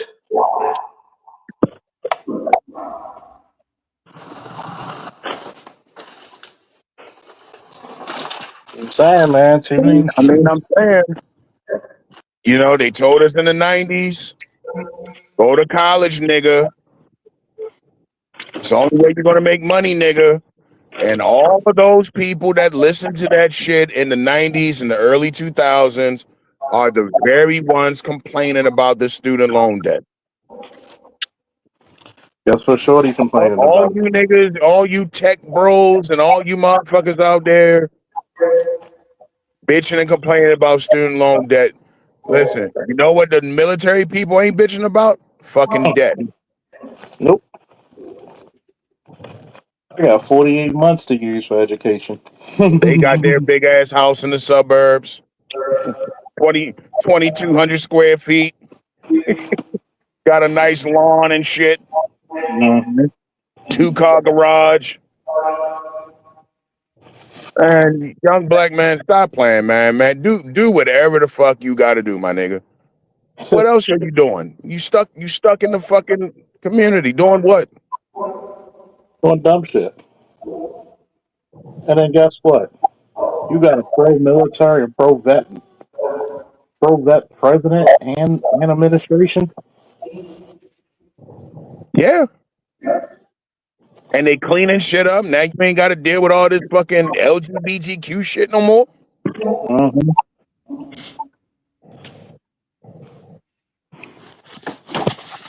Do you know how advanced the VA became?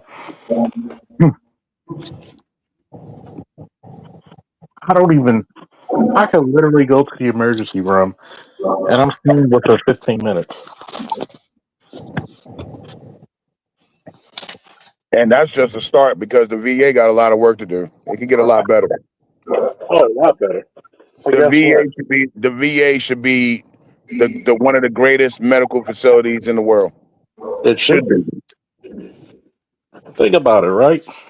What's up, Nino? How you been, brother? Long time no see. I want you to think about that. I want you to think about that shit. At one time, I went to the ER. It took 2 hours to see the doctor, or even see the charge nurse. I went the last time to the ER. 15 minutes. If that.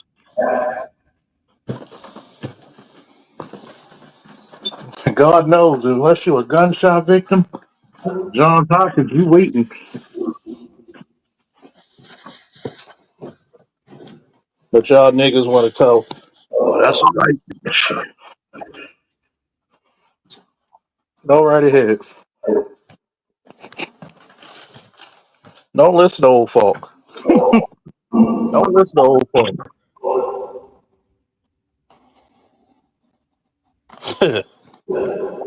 Don't listen to me. I don't know what the fuck I'm talking about. Wait till we get lost as a military officer.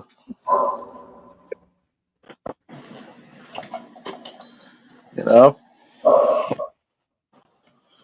See, this branch in the woods.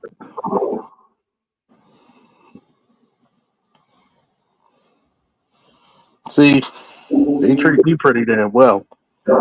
See, the problem with a lot of people is, you got to go to a major city. I try to tell this one chick I was talking to in North Carolina. I told her come here for 2 weeks. We get your shit started. Hard headed to the motherfucker.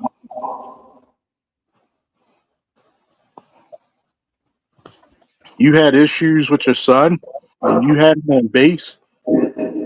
Easy, 100%.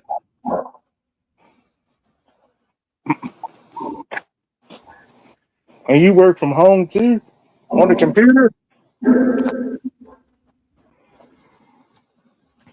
You could have been on my goddamn desk.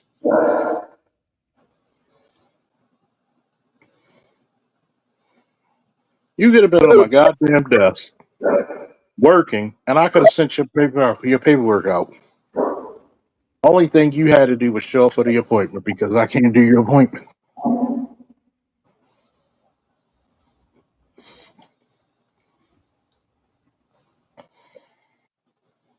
But guess what? Don't listen to your boy. Don't listen to me like I don't know shit.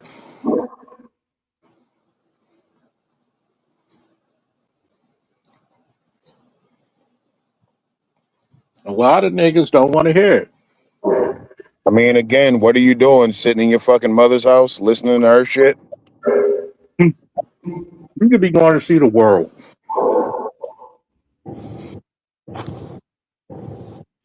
What are you doing with your fucking life? Same old niggas and the same old shit. I don't want my baby to go to war, but you allow them to be in a fucking violent ass neighborhood, right? Go ahead and get your 30-year mortgage now. Do that shit while you're 20. You're 20, 21, do your 4 years in the military. Go ahead and get that fucking housing loan. You'll be done at 55, maybe sooner. Probably sooner. Remember that one chick in Baltimore? She had 3 sons. All 3 of them died. Yeah. That's the only future you really have in this fucking black community, especially if you're in a single mother home or working some shit job. Oh yeah, by the way, if you want to get into the federal system, the easiest way is being a vet. And that's what I'm saying. It's more opportunities than back in the day. This ain't 1998 no fucking more. All types of fucking government fucking jobs you can get out here. All type of fucking clearances and shit you can get. Man. But guess what? Niggas so worried about pussy. It's like the same thing. It's like I was thinking the other day. So I saw some shit come across my feed. Some black chick was talking about how chicks go through all this detective shit when it come to want to see if that nigga cheating and shit. And I'm like, yo, if you such a fucking detective, go join the police department. But they won't. They lazy as shit. Here, Why do you have all so these spoofs? Why do you turn into fucking Matlock and Columbo and shit when it comes to a nigga checkpoint? turn to Bitch, Kojak and go shit. be a damn detective for all that and they get they paid. turn they turn into Joe Friday and fucking Kojak all of a sudden. Oh, God damn. And see, here's the fucked up part. My godson, who I trained to do armed security, his wife, because he married the chick, she's only like 19, 20. She's supposed to be going to the Air Force. We looked at the BAH. Me and my father laughed because we already know about military chicks, but hey, we hoping for the best for him. I said, first of all, why you hoping and hollering for her joining the military? Why didn't you do it? You trying to live off her benefits? That's if she even go. That's if she even qualify. Why don't you go? I said, I think it's so ass backwards when a grown ass man is jumping and hollering off of what a chick has. You don't do that because here's the part about females. Females are all. And any dude to tell you, every female is what? She's a victim of her options. Mm.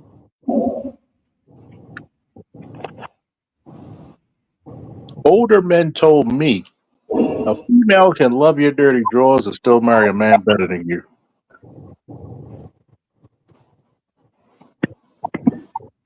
There's two types of men in this world. I saw this in a movie one time. This chick said, my mother used to tell me there's two types of men in the world. It's the men you're crazy about, then it's the men you marry. Mm-hmm. She is not going to set her stability. There are so many. That's why when Media Man had those chicks, the nurse, the flight attendant, the military chick, I said add cops and firefighters. They all hold jobs. As soon as the chick become in the police department, she got about 5 bodies on the same shift. There's females I know who fucked about 3 to 5 dudes on the same shift, if not more. How you gonna fuck? At least go to another shift in the goddamn district.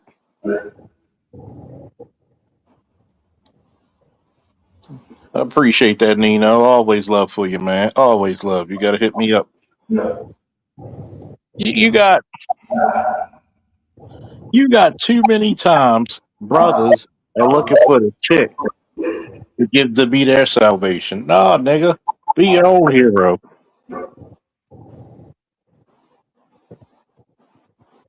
Be your own hero. But then you get mad when that chick is doing some fugazi shit.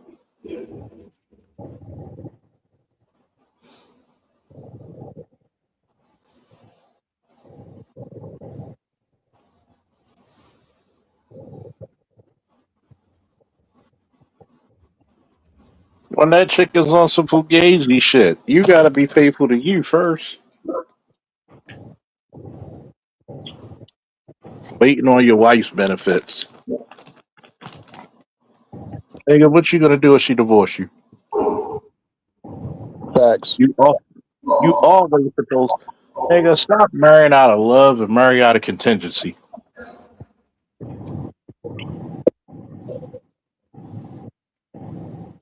The first and foremost, when you go through your first major heartbreak, you supposed to be hard cold as an assassin.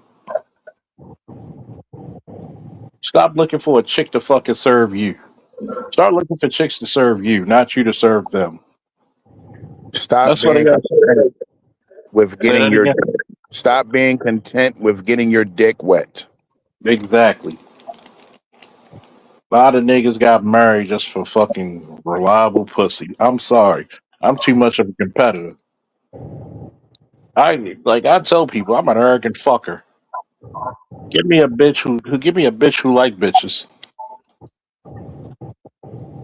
No, I can't deal with no chick like that. That's because you're not a winner. I make chicks who I make the biggest studs wear dresses by the time I see them. I'm an arrogant bastard like that. I'm sorry. You got to blame Charles and Loretta for that shit. Sorry. My mother and father laugh to this day. You made me this mother. You made me this goddamn intelligent. I put your money to fucking good use in that private school. Don't get mad. That's why all these chicks say, "Oh, your arrogance is so. It can be so stuffy." But what's one of the most attractive things? My personality. Your arrogance. Pick a struggle. I like mine. Too bad. Where, like you said, worrying about getting your dick wet. Nigga, you better worry about if you got a place to stay in the next 10 years. Hmm. You better worry about if you got a fucking pension.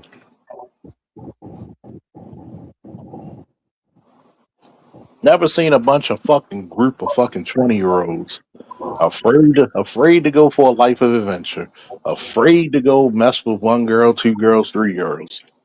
Oh, I don't want to be lonely, nigga. You're 20. You're 21.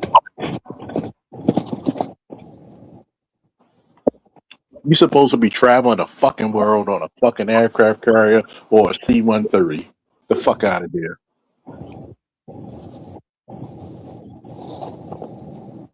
Like I'm convinced black mothers have made their sons losers. If you don't have God-given talent to play a fucking sport and to make millions of dollars, you're just gonna be a fucking loser.